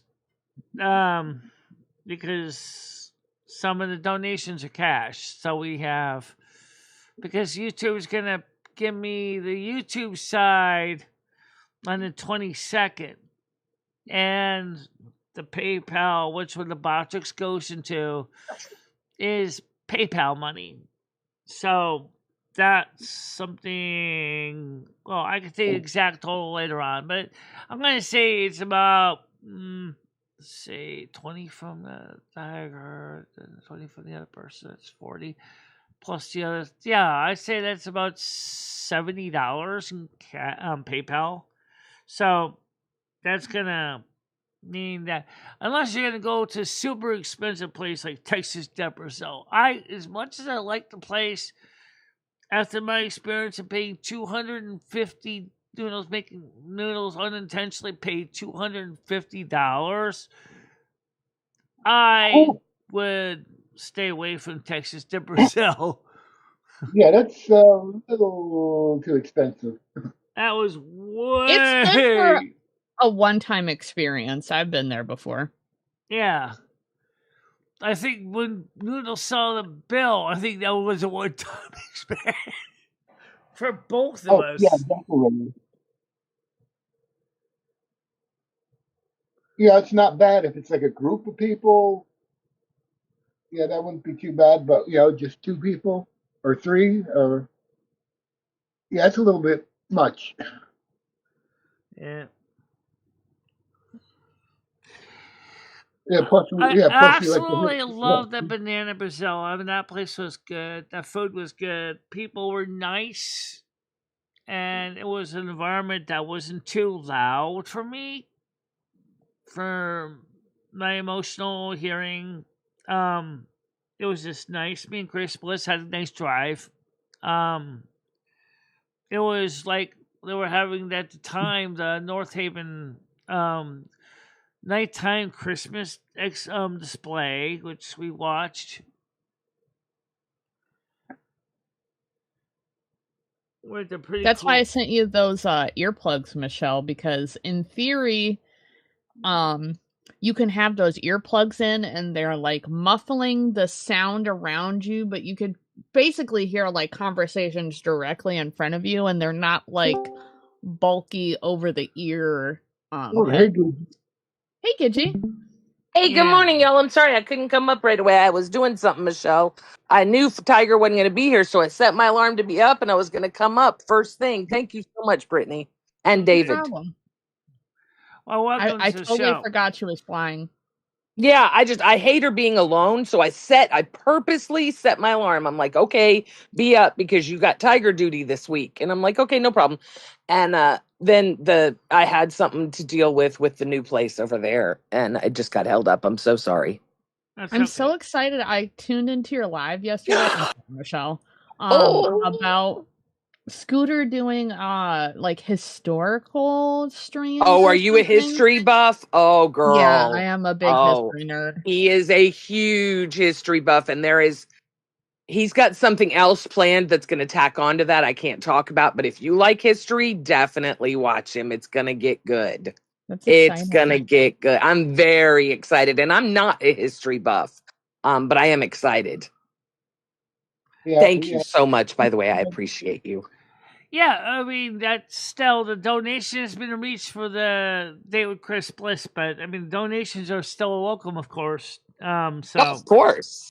I even took a screenshot and put it in the Discord saying thank you, everyone. I love it. Thank you for that. Thank you. Yeah. I'm so excited. I'm so proud of you, Michelle. That is fantastic. You're going to have a great date now. You're going to have lots of money. You guys can do a lot of extra things that you couldn't normally do, right? Yeah. But like I said at the beginning of the show, I'm a little bit disappointed with Noodles being disappointed with me, which I'll just leave it at that at this point. I just thought that enough people had told you to not talk about it online and to call him and not take it online, but you totally ignored everything we talked about. He did it first. 2 rights don't make a wrong. No, they make a left. Michelle. Which actually eventually does make a right when you think about it. Listen, you and Noodles are way too good of friends, Michelle, I agree. to ever let anything come between it, right? You get your feelings hurt, he gets his feelings hurt, whatever happens, communication. This is what we go through this about once a month, Michelle. Yeah. And he always tells you communication, communication. So I know you tried to call him this morning and his voicemail was full, but I want you to try and call him again this afternoon, maybe after the show, and see if he answers and you guys can talk. Yeah. It's fixable, Michelle. We love Noodles. Noodles didn't go anywhere. Yeah. Oh, I think Things will get Spaghetti figured might be out. right about that, what she just said. I don't think Hi, Noodles Scatty. even know really wants in his own life. I think that's the truth. He's not even sure what he wants in his life.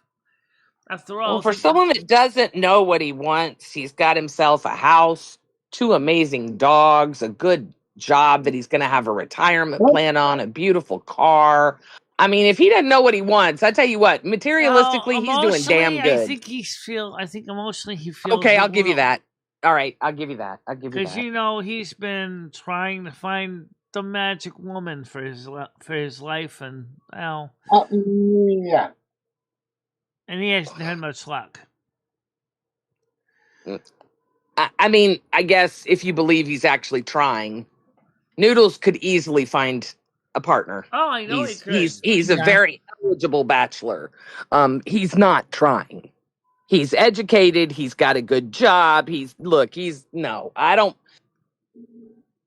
Noodles, I feel like I have a lot in common with Noodles. You know, there's just times in your life that you just don't need a partner at that particular moment because you're fucked up enough yourself that you don't want to put that on anyone else. Yeah. Right. Like I said, I understand some of that, but I'm like,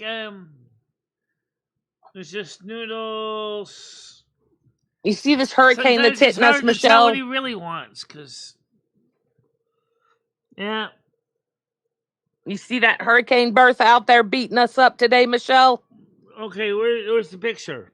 Oh, I don't have any pictures yet. She hadn't been real bad. She was a really disorganized storm.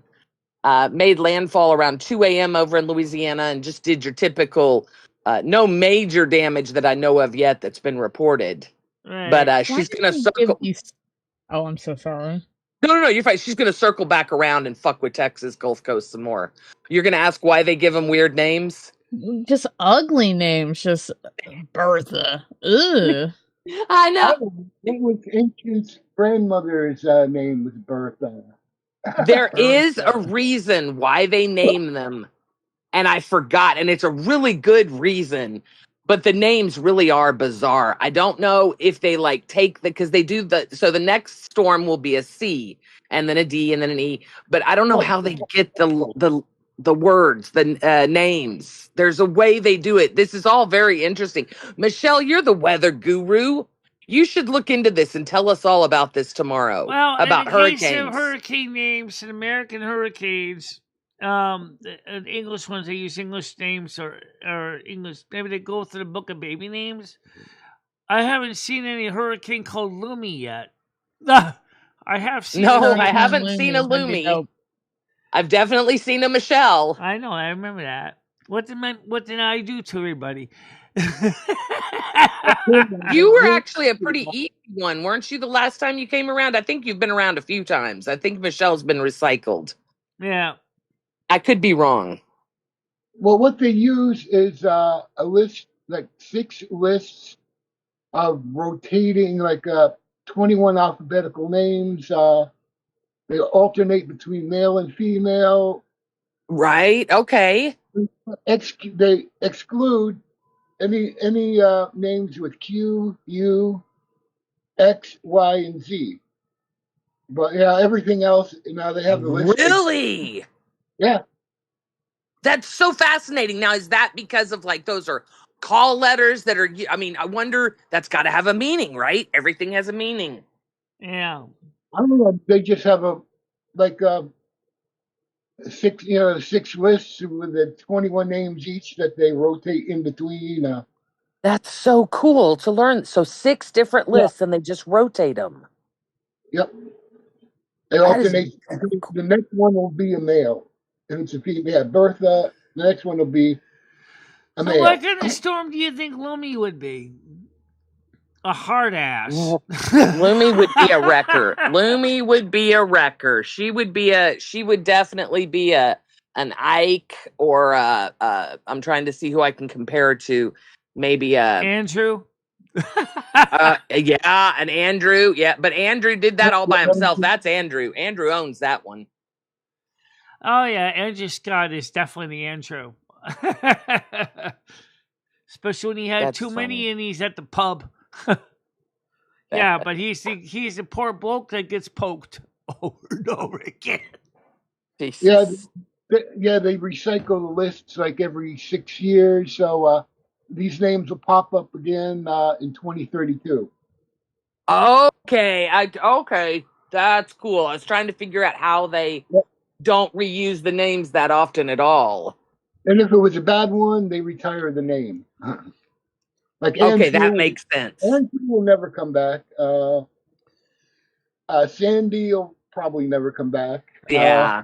And then when names are retired after, they turn out to be a big beast. Why can't I think of what destroyed us down here? What was it that destroyed New Orleans? A hurricane, the biggest. I mean, oh my God, the hurricane Katrina. Thank you. I doubt we'll see that one again. Nope, that one's gone. Permanently gone. Yeah, well, now they're starting to name snowstorms now. Oh, really? Yeah, we had a snowstorm. We had a winter storm, autumn storm named Alfred. Oh, that was back in about 2008, something like that. Okay.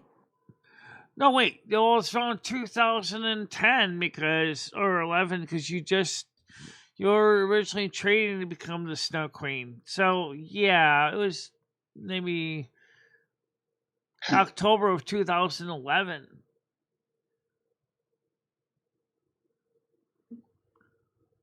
Where did you do your training for the Snow Queen? I trained here through correspondence and through self-taught. Okay, that's cool. Yeah. One of the requirements is you had to understand meteorology. You definitely have that one down. Yeah. That's where the observer nature. I'm trying to learn. Yeah, you will. Stick around. I didn't know what barometric pressure was until I met Michele. Right. I have to know about the barometric pressure because of migraines. I started tracking them in an app. And I didn't know that the weather played such a big part in your vascular system. And I was like, are you fucking kidding me? Like, it's crazy. Oh, good. When I remember, how old are you? It was the airplane that actually or roughly destroyed how my old are you? hearing. 20s, 30s? I'm 28. Okay, all right, yeah. You're going to start learning things like that are going to blow your mind. I was in my 30s when I start learning. No, I'm serious. It's so bizarre. Like, I was in my 30s and I started learning that the weather actually, because I do actually have diagnosed from a doctor migraines. They don't happen often, maybe once or twice a year. But I do get headaches too. And then I learned that about how the gravitational pulls and the different weather outside and the pressure and this. And it's crazy. But then you're going to learn more stuff, like how everything's kind of all in tune together. It's really weird. It was a very eye-opening experience for me. Sorry. Let me give you a piece of advice. Don't ever get on an airplane when you have a bad cold. It'll destroy your hearing. I've done that. Michele did that. That's how she fucked up her hearing. That's how, pretty much, yeah. On an airplane. What? I've been on an airplane twice, and the second time, I was also, like, a child, right? It was the first time I had, like, a major panic attack, and everybody was at me, and I was like, I'm like, get me off this plane. Now, that sucks when you're young, and I will give you that. That sucks. But, you know, flying is so safe, and it's, I love flying. I love flying. It feels unnatural. Like, I am... Oh, girl, I want to put you... You know what? If you ever get the chance, I'm going to tell you this right now. If you ever get the chance to go up in a helicopter, do it, because you want to talk about unnatural. That is the most bizarre feeling in the world, when you literally feel like you're being lifted up off the ground and you can see it is a helicopter ride. Trust me, there's something about it that it is. I've ridden roller coasters. I've bungee jumped. I've done all kinds of things.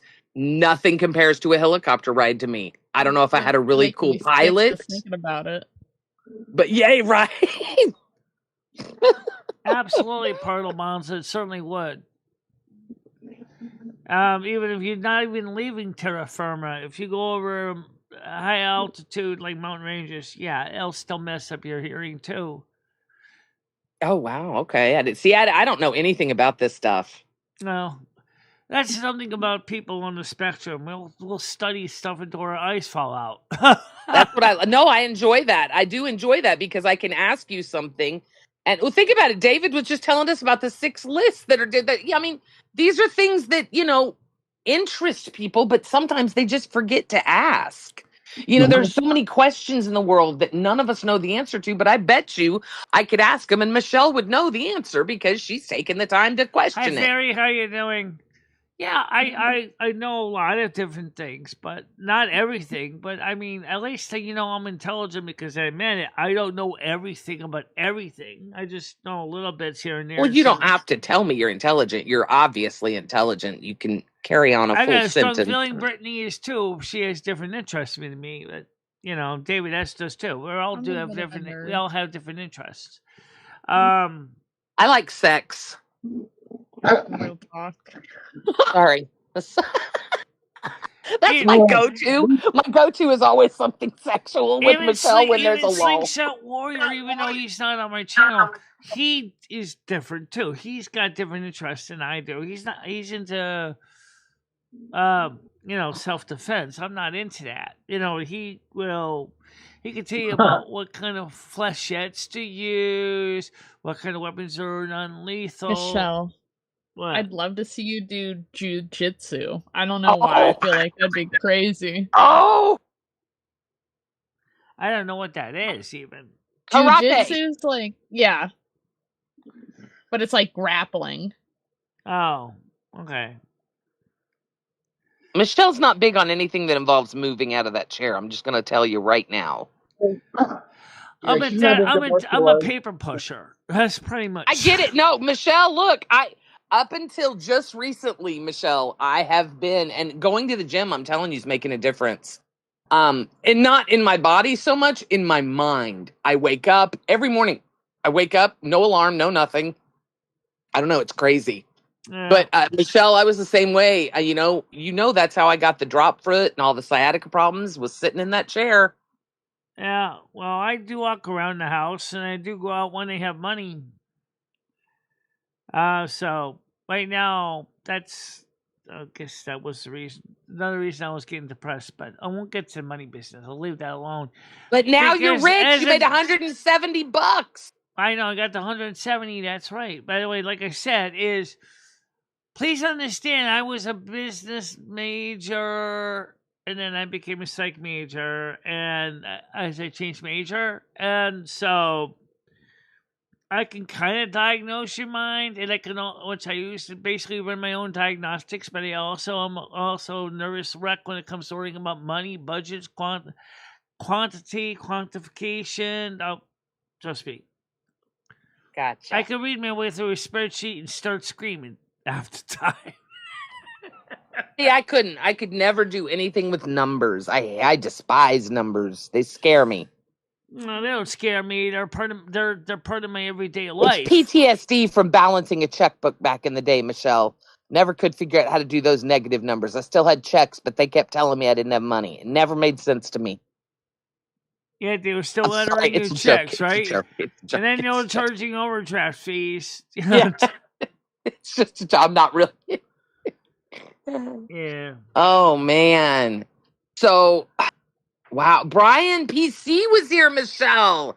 Do you know? Oh, there, he's still here. Oh, my God. I love Brian. I hadn't seen him in so long. I was so happy to see him. Yeah, he donated some money today. So I think. Well, yeah, I figured. I think he did it to the anonymous option. I Yeah. think that was Brian that did that. But thank you, Brian, if that was you. Well, yeah. I'll have to If check it's later anonymous, on to you find out who probably don't donated want for to. anonymous. Just to let you guys know, that's what the anonymous option is. There are people that prefer not to even know who's donating. Think of them like Secret Santas. You know, they're not. They But don't. Michelle, doesn't it kind of defeat the purpose if you say who it is? Because now you just told us all it was No, Brian. I think it was because Brian mentioned it afterwards in here. So Well, yeah, but it's supposed to be anonymous. right. I love you, Michelle. Brian, you're very generous. I knew when you hit the Oh, goal. he and I was saw when he Brian. said it. I just responding to it and said thank you, and then so. No, Brian's amazing. Brian's always been an amazing supporter. I am very, very. I enjoy him talking to him because he's yeah, no, I like He's it. now also in his interests. Well, yeah, but he's also fun to just. He's not a stick in the mud. Right. You know what's funny, Gitchy? Here's the thing that people don't realize about autistic spectrum people. You get two What's that? autistic spectrum people in a room, and even though they often are doing their own thing, chug-a-lug, like a couple, they're still feel the camaraderie. It's even if they're just doing their own separate thing, like a boyfriend, girlfriend on the spectrum, they'll like, she's doing one thing, he's doing another thing, but they're happy because they're both That's feeling me, like they're Hilda. together, but they're doing their own little separate things. Yeah, Michelle, have you watched that show, Love on the Spectrum? No, I haven't. We should watch that. I'm pretty sure it's not copyrighted. I'm gonna find out. I'll find out, and we By can the watch way, have that you ever on. seen a movie called Mozart and the Whale? No. That's a good movie. I mean, I didn't watch the whole thing through. I kind of got. I'll eat whatever you want. Wait, what? Wait, what? I'm selling. Oh God, what? Oh God, Fairy, no, it can't be that bad yet. Oh no. Michelle, we gotta help Fairy. She's down bad. She's down bad. Michelle, she's gonna start selling jars of farts. Michelle, we gotta do something. We gotta save Fairy. That's nothing. There was a guy who was actually canning his shit and selling it. Ew. Not only is that illegal to mail human feces, you can mail animal feces, but you can't mail human feces. That's disgusting. Ew. He actually got his own canning company to can his shit. Ew. Michelle. Michelle, let's see if we. Okay, hang on. Would you fart in a jar? No. Come on. When you and Chris are there, y'all could share farts. Y'all could each fart. We could sell canned farts.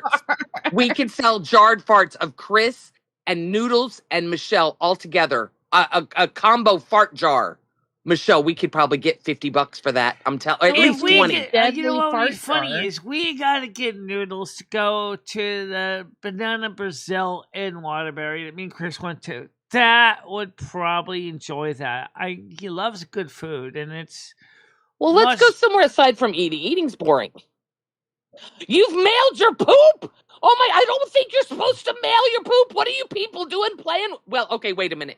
Yes, you can mail your poop. Yes, as long as it's in the correct, because you have the take-home kit. As long as it's the correct way that it's sealed and everything. Because you can't be just putting some poo-poo in an envelope and a mail carrier gets that poo-poo on them. That's like a bad thing. No poo-poo unless it's medically. How would you take a turd and put it in an envelope anyway? It sounds like a little bit of a time-consuming process. Look, Michelle, people do weird shit, all right? I saw a guy that was... like this one guy that he goes ahead, gets a canning system, and he starts canning his shit, literally cans in little tin cans. I can't believe I had to do the kit for my ex-husband. It was so fucking gross. It was because he was too much of a wuss to do it. So oh my God, it was so fucking disgusting. So yes, I do know you can mail it, but you know, that's different. Yeah, they do that through medical testing. That's usually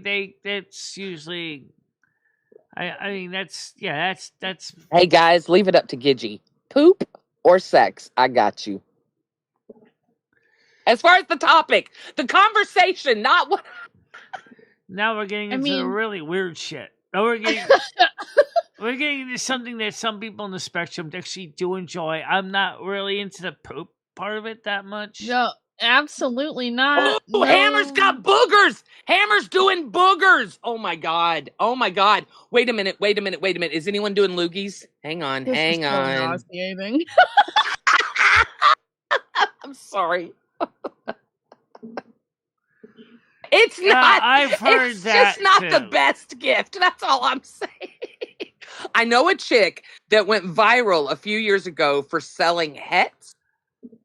Yeah. She made hell. What's a het? What's a het? I don't know what a het is. Oh my god, what's a het? What was she selling? Selling het. Think about what that could be misspelled to. Het. Bet. Yeah, I could not do snot. I would rather die. Yeah, snot's tough for me. I'll be honest, y'all. When I was working out the other day, a little snot came out of my nose and it really grossed me out. I'm not joking. Like I was sweating and then there was like some little stuff coming out of my nose. I'm like, oh, this is disgusting. This is too much. Well, let's try something. Let's try some of the collections that some of the people on the spectrum do that are not as gross. For example, She caught me picking my nose the other day because we ran out of spoons. what do you think about people that collect those badges from brands and cars like the Kia logo, the Ford logo? There's one kid. He's about 18 now. He was a collector of like those little nameplates you see on the front of a car, and he was so lucky that some of the dealerships, car manufacturers, sent them like name badges from all over the country, all over the world. Like Tata Motors, Kia, Mitsubishi. Oh, the bathwater. Yeah. Sorry. He just loves collecting the name badges from cars. That's cool. Yeah. Or how about like Parrot 175 who collects light bulbs? That's an interesting thing. Yeah, see, it's interesting to me what people choose to collect. And I have no problem with anyone that collects anything as long as they're a real collector, right? Like I know someone online that collects bugs. And it's really gross, but they do it with pins. They have it done professionally. Yeah. And they explain the bugs and what they do and this and that. And they don't kill the bugs. They have live bugs. They have dead bugs. That's what they do. That's their thing. Hey, more power to you. It's gross to me, but I don't have to live with you. A guy once told me he'd buy my underwears. Oh, that's kind of hot, Chris. Oh, yeah. That's another thing in Japan. People like to buy woman-used panties. They have vending machines for that, Michelle. Yeah, you can buy used panties. I know. Yeah. Japan's like way ahead of us. Dreamcatcher. Oh, that would be cool. I have a collection of... don't we all? Could you imagine if you bought back a woman's underwear and she basically had a bad case of the runs? All right, Michelle got me. She grossed me out before I could gross her out. All right, we're moving on now. Damn it! You always go deeper than me, Michelle. It's not fair. Sorry. I just thought only use me blades for... Oh, it's just like another... Oh, did you just see? Oh, yeah. Oh, my God. That broke my heart. Brian. Listen, Brian is not the horrible person that everyone thinks he is. He is. Trust me. He threw my friend's dog. But... Oh, my God. Yeah, when you hear he threw a dog, those were friends of mine. Alan and Vic, but anyway, he's just he's lost in the sauce. Yeah, I just think that because look, I know for a fact Blade doesn't drink offline. He's not a drunk like that. He's a drunk like I was. He doesn't know how to stop once he starts, right? But the other problem is he's put himself into this hole where it's the only way he can make money. And now he's losing fucking body parts, so it's not like he can go get a fucking job. He's holding on till his mom dies, so he gets a little bit of money. It's so gross. Ugh. Dream catchers, those are cool things to collect. I don't know a lot about dream catchers, Fairy. I know what they are. I've seen them. The only reason I know about them, and this is horrible, I mean, I knew what they were before, but the only reason I have more knowledge about them is from Twilight, I'll be honest. I could lie. Shut up. I could Oh, lie. that's precious. It's the cutest thing I've ever heard in my life. I know more about dream catchers because of Twilight. Well, it's so nice, and he explained how they catch the dreams, the bad dreams. It was very cool. I learned the whole thing, and hey, he's a hot little fucker. I enjoy listening to him talk. It's okay that he turns into a wolf. You can brush him. Look, I'm just saying. Now, trust me, I'm an Edward girl all the way, but Yeah, I like that. Native Indigenous dream catcher, so part of the American indigenous people, yeah. But you know what's funny is when you get into people, like we talked about collections, what about people who love to collect telephone system parts? Me too, Fairy. Me too, Fairy. I'm glad we have that in common. Oh my God. If you know, you know. If you're a Twilighter, you are. I am begging for that to be Noodles. I am begging. Are you here to talk about Twilight and Dreamcatcher? Oh, for fuck's sake, we start talking about Edwin and Twilight, and look who pops up. Yep. Baby, I hate the baby's name. Renesmee, ugly. Oh, that was name. horrible. Yes, that. Look, I'll be honest. Once what the fuck ever her name was, the little fucking child came around. It got a little weird for me. All right, I liked it back when we were in high school. Things got weird out of high school. It's and me, Noodles, and I gotta stick up my ass. I just want to know, Michelle, how did you hit the goal? What did I miss? His name is Brian PC. Yeah, remember we told you the one that every time he comes in, she talks about money. There he is. Say hi, Brian. This is M60, Michelle's new manager. Brian. I feel like I'm not her manager. Isn't funny because that's Brian PC. That is so true. If you collect telephone parts, do you notice how often you don't like talking on the telephone? Michelle, I'm going to tell you something that's going to really upset you for the rest of the day, and I don't want to do this. Then but do you realize? Shut the fuck up! I want to do it. I was lying. All right, shut up, M60. Michelle, telephones in homes are no longer a thing. Actually, that's not entirely true. It's pretty true, Michelle. New homes are not being built with phone jacks. Well, no, but they're being built with Ethernet connections, and some of them are being built with phone jacks. This is going to be so hard. She does not. So, Michelle, a lot of you may not know this. A lot of us old heads know this. Michelle is addicted to phones. Now, Michelle, I have a question for all these amazing people here. And since you hit this big goal today, will you go get your prized possession, that one-handed phone that they used to use on the repair pole, and show people? Oh, the bud set. Yes. I have this. I'm obsessed with phones. Yeah, it's really cool. Now, listen, I have made fun of Michelle for her phone collection for years. Michelle loves telephones, anything to do with telecommunication. She has a huge collection. It is fascinating. And I always make fun of her, but I've always told her that I think it is a wonderful collection. This is something she should expand on, M60, in my opinion, because it's actually... I agree. She's got a ton. I'm more concerned with people who collect telephone booths. That is a good question. No, but wait a minute, Brian. Think about the kinky sex you could have in a telephone booth. If you had a telephone booth in your bedroom. Okay, the new house, I've already decided we're putting a stripper pole in the... Let me just point out one thing where a guy... Wait, we're talking about stripper poles, Michelle. Yeah, I ain't gonna lie, Gidgy. I kind of want one, not even to be like... No, they're the best workout in the world, girl. Yeah, okay, exactly. We had one at Fat Camp. Michelle, I'm sorry, I got off track. I'm going to shut up in a minute and let you talk. But at Fat Camp, one of the girls went and bought a stripper pole. Y'all, my fat ass tried it. It is I tell you what, these girls that were doing it, it's a damn good workout. And I'm not joking. I am going to get a stripper pole because I want to. I think it would be the best way instead of having a home gym to learn how to climb again, to learn my muscles. I love it. Sorry. All right. So, Gaming Fairy says she wishes she had an old spin dial, aka a rotary dial phone. I got one. That's actually got two of them. There's my butt set's a rotary dial. Oh, the Doctor Who is. best. And I have a black Riddell Model 500 in my pantry, which we use for testing the phone system. But here's what I want to get to.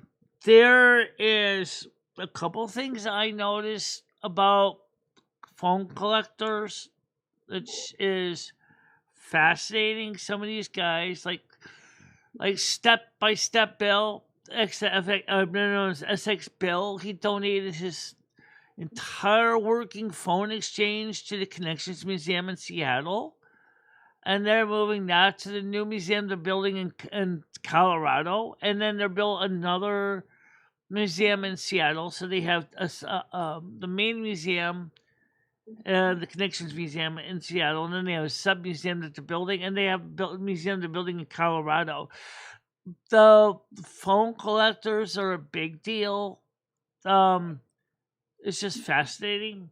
I don't know how people have money to store everything they collect. Well, it's because I think a lot of the thing that fascinates us about it, and I know you hate hearing this, I'm saying it again, is because it is becoming obsolete. It's something that we couldn't live without when we were growing up. And now it's a rarity outside of a business to find a landline. And a lot of them are going PC, where they're calling into the PCs, not phones. Well, yeah, don't forget, there's still ways you can, even businesses are getting rid of the actual business phone systems. No, I agree. It's crazy. And I think that's why it's so fascinating to us. Because, if you look at a typical business phone, even my doctor's office is the same way.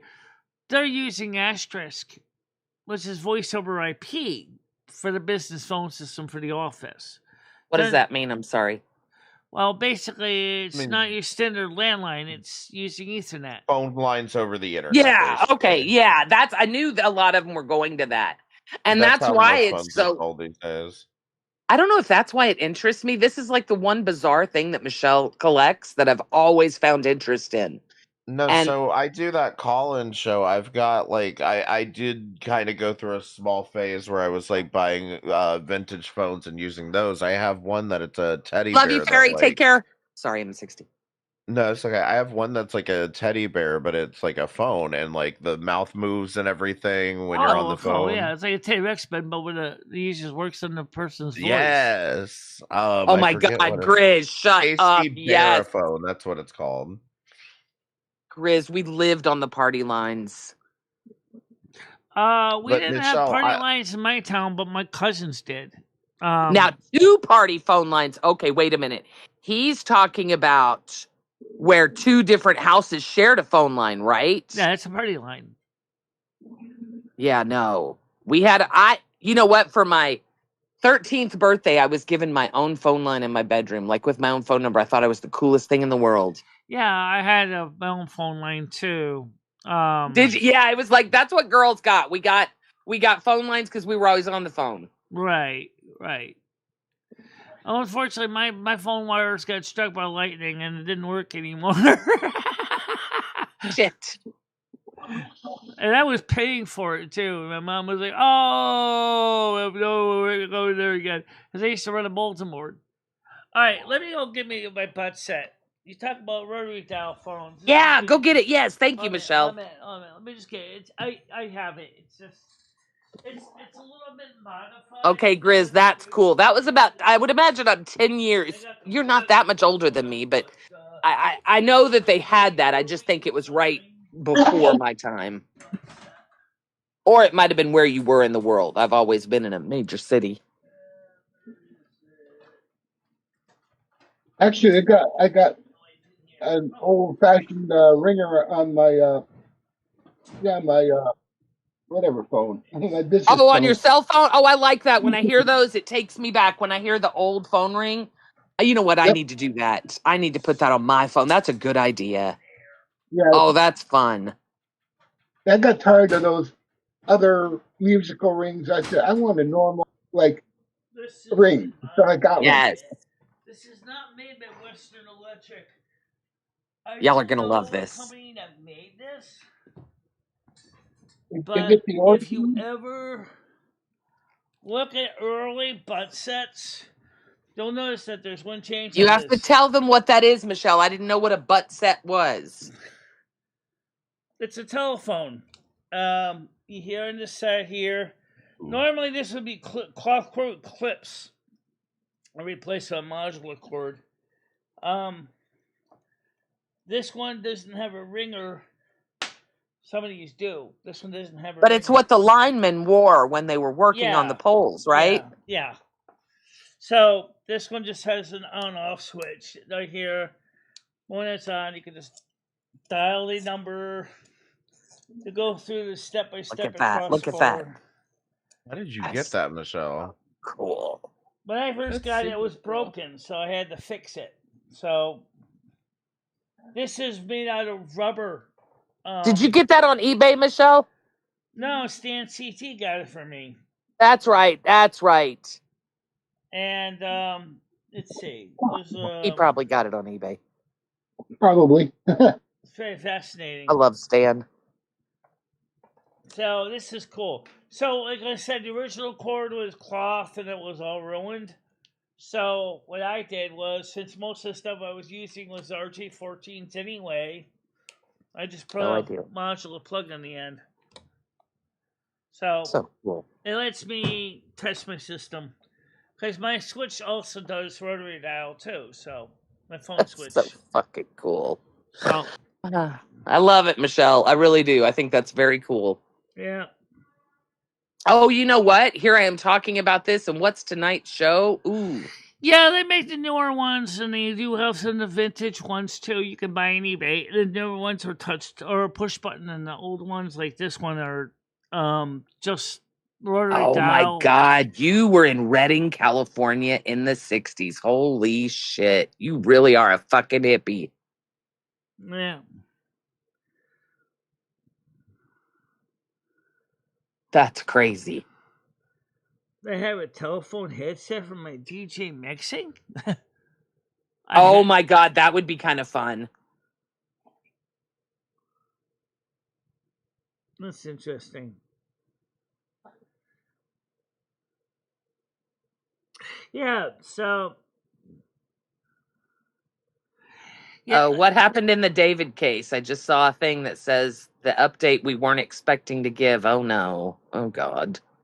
That's where that little 13-year-old girl. Oh, anyway, doesn't matter. I don't want to talk about it.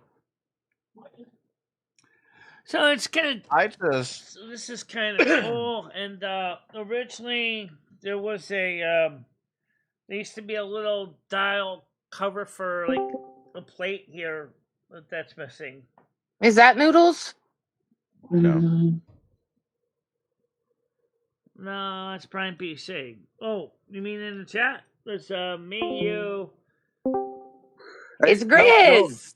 It's me and Gidgy. I take offense to calling me a hippie out of hippie town. That was a logging mill town. There was no hippies allowed in that town in the 60s. Wait, really? Now, I knew Redding was a big log. I did know that. But I thought it was like see, here's my ignorance. I feel like the whole state of California was hippies. I still feel like it is. Oh, no, Redding was definitely a diehard redneck town. It has, Redding is disgusting now, but when I was growing up, it was diehard redneck town. Oh, that's cool. Okay. All right. Hey, I won't call Michelle, you a hippie. Michelle, as soon as I can get my camera, figure out my camera on this phone, I want to show you something that I think you'll appreciate. This is the last landline phone that I used, but I got to figure out how to activate my camera on here and stuff. Oh, yeah. You guys, if you have phones, she would love to see them. If you all have the old plug-in-the-wall phones. Even some of the modern GSM phones are actually kind of cool, too. Oh, there you can it pick is. those up. That's a Model 300 rotary dial-based one. Yep, and it still works. Well, it did work until they completely went off the catalog. Now it doesn't work anymore. Oh my gosh, that is so fucking cool. That's probably worth money. I got one of those in my parents' basement. It's a Model 300, and they use a separate bell box.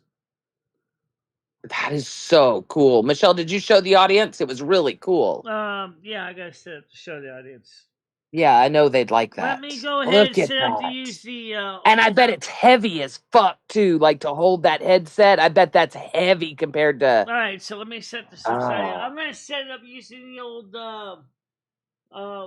Google Meets button because that's one we don't use anymore. So just change it to the Discord. Yeah, Gigi, it's at least 5 pounds that phone is. Wow. But it just goes to show you when they made things back then, they made them with quality. I mean, look at that sucker. It's probably at least 100 years old. Yeah, Hey, the Model 300 was created about 1925 to 1934, 50, maybe early 40s. So that's an older. It is a retail. I couldn't see it through the pixelation. I have one that has a blank on it. That has a dial blank. What does that mean? Yeah. Which means it's kind of you would work when you pick it up and the operator says number please. Oh, wow. And then inside it's got the schematic for how you connect it up to the external bell box. Okay, this is all very interesting. Isn't it crazy to Michele to think about an invention, the telephone? So you said back in the 20s, give or take, and we used it for 100 years, still using it today, not as much, but still using it. Yeah. But isn't it crazy to think that, God willing, we live for a while longer, but by the time we die, it's going to be something that, people, as it is now, you can give one of those phones to a kid and tell them to dial it and they don't know how. Yeah, but think about it.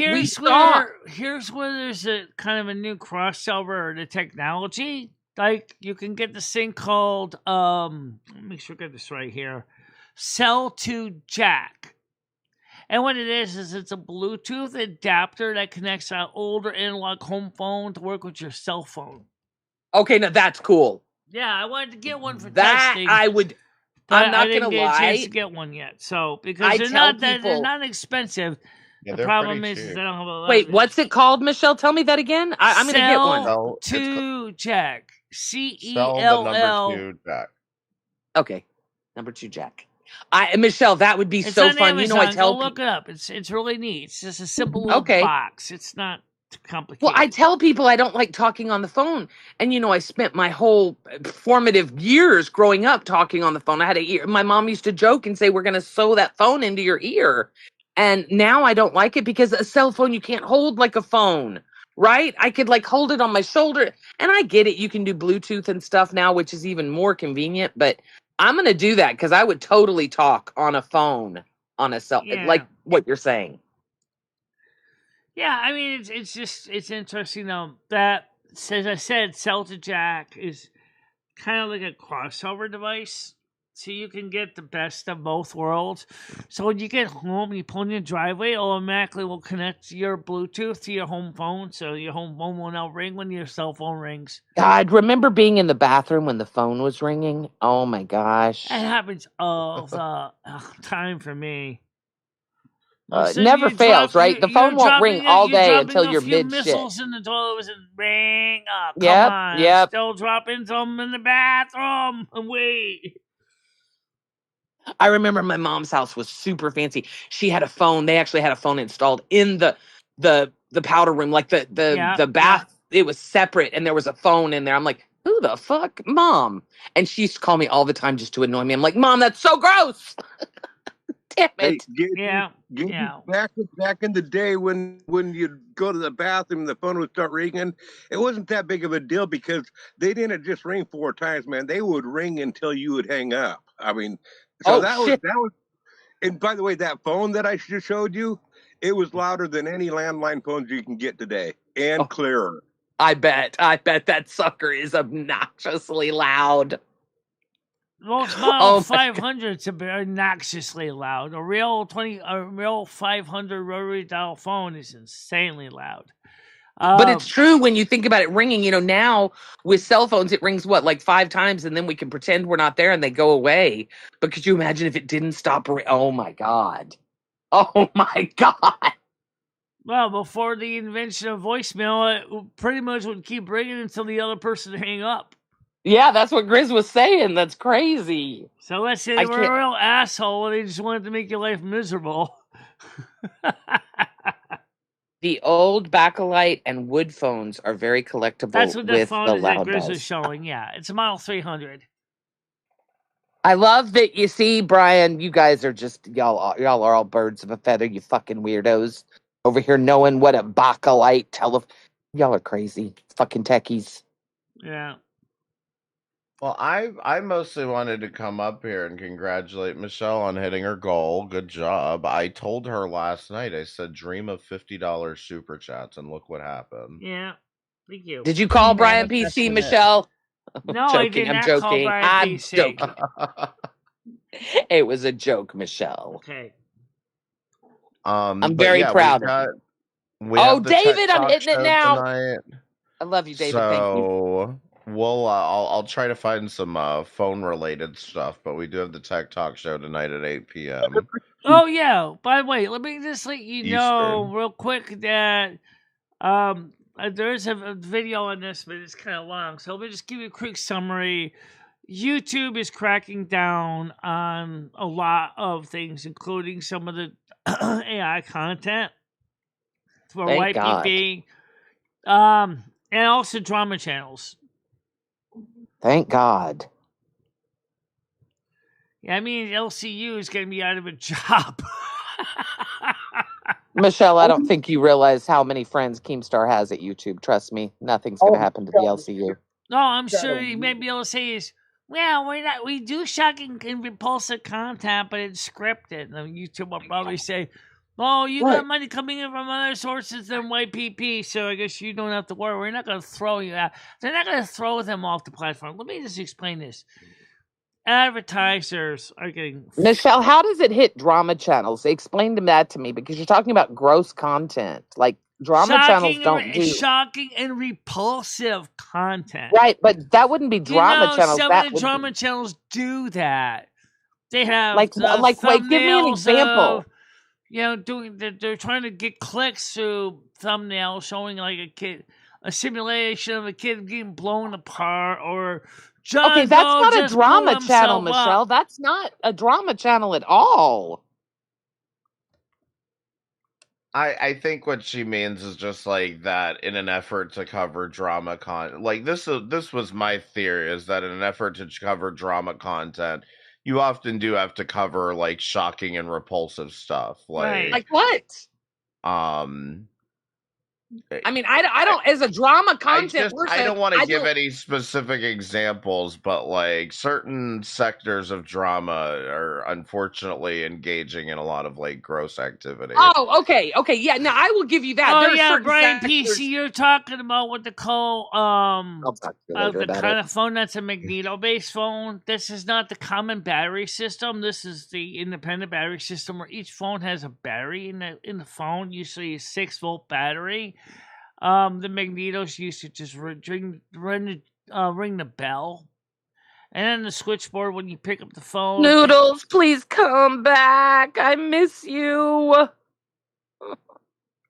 Well, I have to run. Thank you for having me, and I will see you all Tell tonight. Noodles you miss him. Don't forget M60 tonight at 8 o'clock. Oh, God. See, he misses you too, damn it.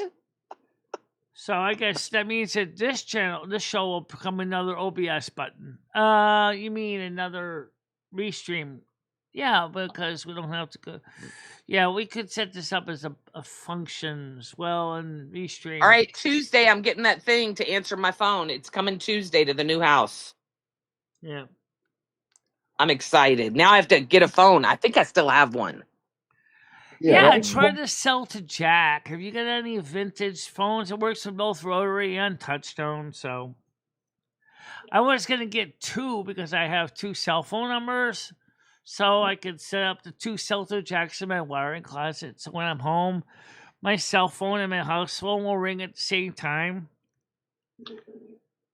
But I can hardly ever talk to anybody on the phone. Someone says it would be kind of like a waste. Yeah, that would be pretty cool. I could do that too. Yeah, just Thank you for having me up, Michelle. Sorry. Some of the old wall phones were neat that were made out of wood. But do you know that they made a tabletop version of that? Most people don't. Have a good day, Brittany. I'm sorry. Sorry. Go ahead. Brittany. All right, talk to you later, Brittany. They made a tabletop crank magneto phone. People don't realize that.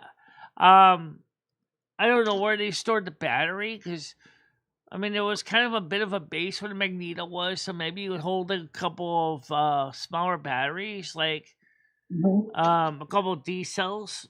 Then it would do the same job. You would just pick up the handset, you crank it, and it's a base phone, and ring the bell, and then you still had a bell box anyway. So maybe the battery's in the bell box. I guess it could be in the bell box. Yeah, the bell box is usually mounted on the wall. Oh my God, Michelle! 48 minutes ago, I just saw this released. Ebenezer, the movie. It's coming out.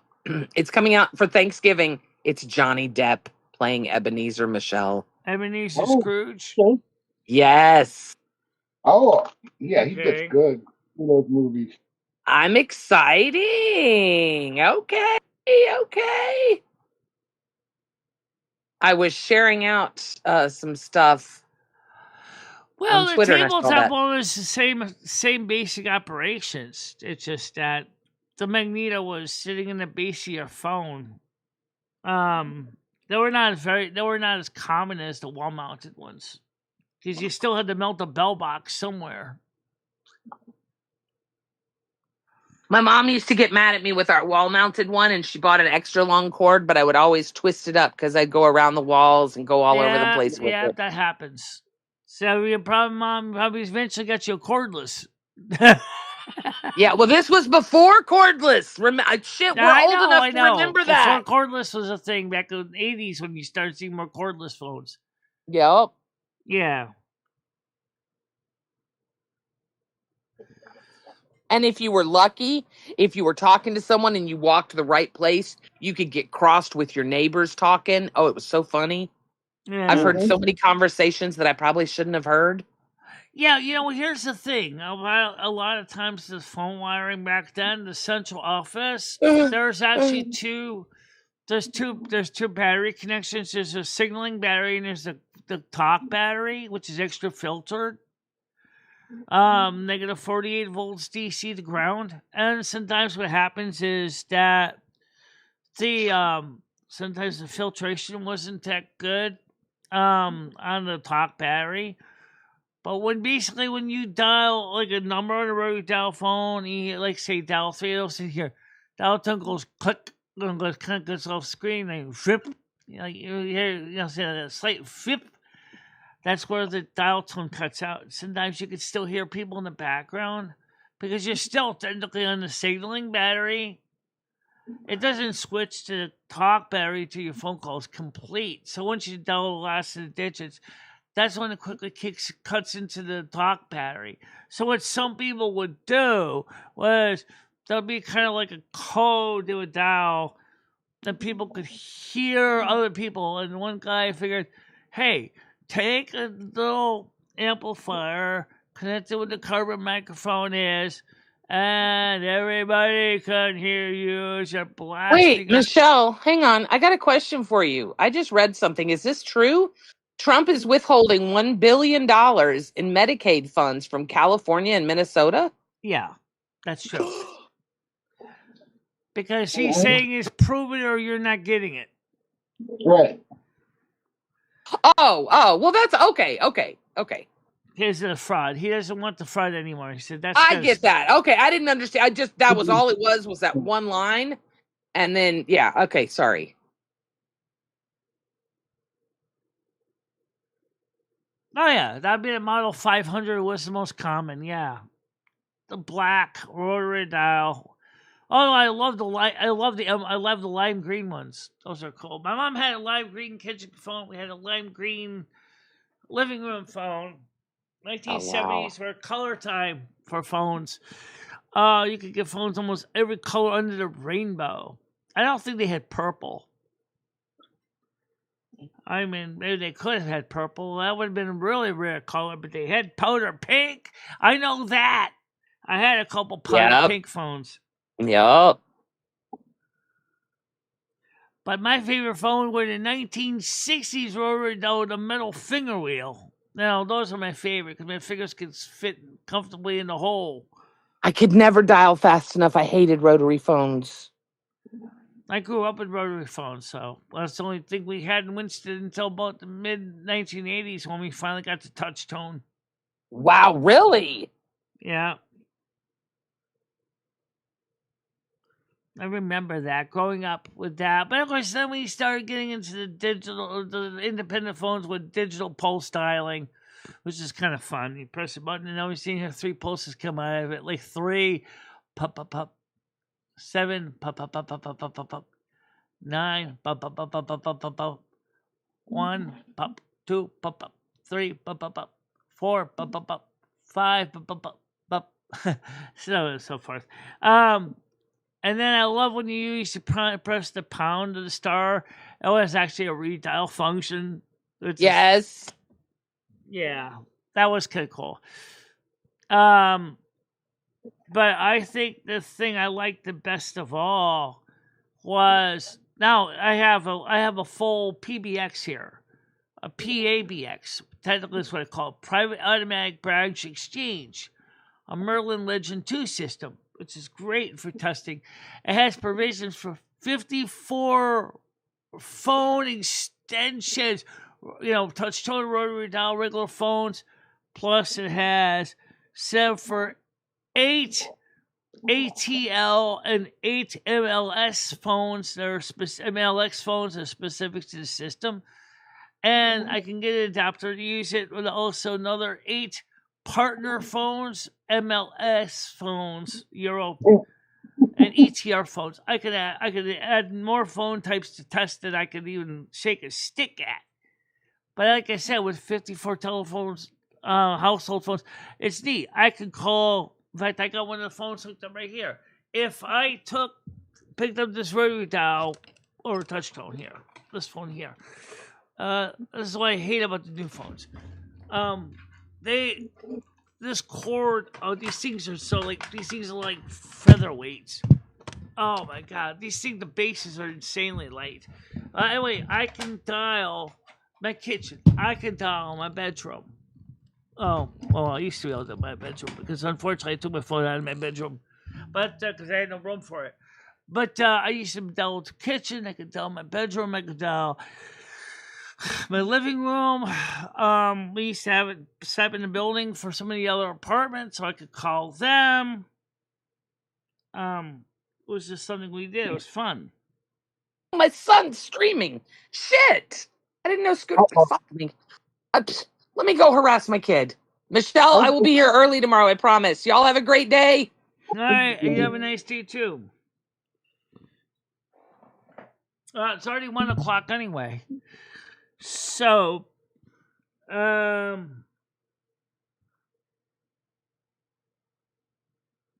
and by the way, the British Telecom went from the rotary dial phones to the push button ones that looked like a similar to a Western Electric 1500. That was the version of touchtone before the pound and the star button. Then they later added the star and the pound button. They figured, why not? Because they already doing some of the DTF frequencies in the last bank. Why not do all of them? Except there's another frequency on there used to be 16 button DTMF, which is usually used for military applications. That's the one phone that has the buttons like A, B, C, and D. It's kind of weird. By the way, here's an interesting thing. If you are able to figure out how to do this, you can dial on my PBX with a rotary dial phone. You can basically pulse out 11 pulses, you get a star. You can pulse out 12 pulses, you get a pound. And I think if you pulsed out, 13, 14, 15, 16, you probably get the A, B, C, and a D. Didn't say it made any sense. It's just the way it worked. But I think it's time for me to get ready to wrap up. What do you think, David S? You think it's time for us to get ready to get... Yeah, got to do a few things today and Yeah. make a few phone calls. Yeah. Work on another album. I want to say thank you for coming up here today. I appreciate it. Oh, yeah, no problem. Okay. All right, so why don't we get to the blessings right now? At least today didn't turn out so bad.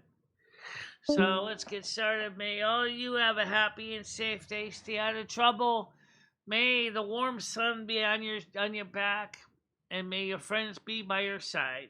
And don't forget, we're here for you. We care about you. We love you. We want you safe. We want you happy.